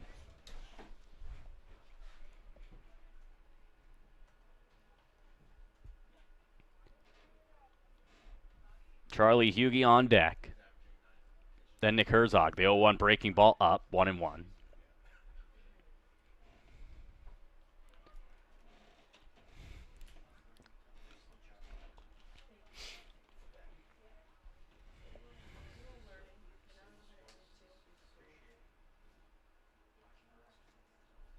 Pickoff move to first, gets away. Brown pops up, and he'll be in scoring position. He might be able to go to third. He's going to try it, and he's going to get there. From first to third on a ball thrown away on a pickoff move, and there's the winning run 90 feet away. Or the clinching run, that is, 90 feet away with less than 2 outs. Yeah, so here you go. If you're Ryan McCormick, just hit the ball to the right side. So all you need to get one into the outfield. Now, you bring the infield in here, down by 9. I think you do, right? Yeah, you got to fight to the end. That's exactly what they're saying. Do we bring it in? And they're bringing everybody. Oh, nope, now the shortstop comes in. So they'll bring everybody in. Shortstop stays a bit deeper. Everybody else in on the cut. 1-1's on the outside corner, 1-2. They brought the outfield in as well. No doubles defense. This is going to be interesting. Nothing over their heads. Here's the 1-2. Fouled back off the screen. Who'd have thought a 9-0 game and a 0-0 game? You have the same strategy here. You gotta love Little East baseball. No, and honestly, you got to appreciate what Castleton's doing. They're playing with some pride. They still want to win this game. They don't believe they're out of it. The 1-2 popped up, foul out of play. And there's something to be said for that. Down 9-0. That as a team, you're still going to go out there and do what you need to do to try to come back and win the game. And there's a lot of people out there who probably wonder, why are they doing this? Why don't they just want to get done? That's the mentality you have to have. And look, maybe tonight's not the night, maybe this year's not the year, but going forward, you instill that kind of chemistry, and it means a lot. Another foul ball up the first base line. Reminds me of the story Ed Reed, former All-Pro safety for the Ravens. He used to yell at his teammates for not picking up after themselves in the locker room. And they said, why does that matter? And he'd say, well, because if you're not going to do everything perfect in here, why are you going to do anything perfect out there? You got to be perfect everywhere to truly be perfect, and it's kind of the same thing. The 1-2, ground ball through the hole, base hit, and this ball game is over. A walk-off single from Ryan McCormick here in the 8th inning triggers the 10-run mercy rule. It's 10-0 UMass Boston. Ditto in Game 1. Back-to-back 10-zip victories over Castleton, and the Beacons have swept their conference rivals in a doubleheader by a combined score of 20-0. The win goes to Tyler Aruda. What a day for Tyler. He was outstanding. He improves to 6-1 in what has been a banner year for the right-hander. And the loss goes to Garrett Moran, who gave up 7 runs in the first 2 frames in a forgettable day for he and the Spartans. You know, I hate using that term forgettable because kind of like I was just talking about, this is a Beacons team that is perennially among the top of the conference in the Little East. Castleton is new to the conference. This is who you're going to have to beat if you want to accomplish your goal, and every team comes into the season with the goal of winning the conference. If you want to accomplish that goal, now you know what it takes, and you know you didn't have enough to do it. And this is a good learning lesson for Castleton. First time through the conference, first time against the Beacons. They know now. They know what it takes, and they'll come back next year, and they'll certainly remember this one. The Beacons win it 10-0. They got offensive production all throughout the lineup, but Nick Herzog overall in the doubleheader has to be your player of the game. Not only in Game 1 where he had the 4 hits, the 2 triples in the home run, but then coming out in Game 2, he has a single, a run in the first on a stolen base, a double, and then after finally getting out twice, including a strikeout, comes back and hits a 2-run blast in the 7th inning. He capped off a very, very memorable senior day. For all the seniors who played, they all performed and contributed some way, including Anthony Cesare, who got an RBI walk in the first inning. Absolutely. Yeah, you love to see the seniors come out big and to go back to Herzog, and I kind of talked about this before, but what's the dream? Come out on senior day and have yourself a day, and that's exactly what Herzog did. He certainly did. The Beacons win it 10-0. They win the doubleheader and sweep it 10-0 in Game 1, 10-0 in Game 2, and they improve on the campaign to 25-10, and now it all comes down to Plymouth State tomorrow. If Plymouth State can at least get 1 against Southern Maine in the doubleheader, then the Beacons will have a coin toss to determine whether or not Monon Park hosts the LEC tournament next week. If Plymouth State, surprisingly, admittedly, upsets and sweeps Southern Maine, you never know. The Beacons will clinch the LEC regular season championship. I want to thank our production team for helping us out in what is a long Friday here in Boston, Massachusetts. Our producer, Seth Orensky. Our fantastic directors, Allie Crawford and Mary Jo Murphy. Our camera operators, Stevie Bryant, Casey Shea, Sarah St. Cyrian, Casey Adamy, Shea Anwar, Bree Colucci, and Ellie Falieris. And, of course, Dave Wahlberg as well for sticking it out and helping throughout the entire production. The Wizard of Oz behind the curtain, if you will, Dave Wahlberg. For Alex Barth, I am John Skudras. Good night, good luck, and good baseball. We'll see you next time right here on the Beacons Broadcasting Network.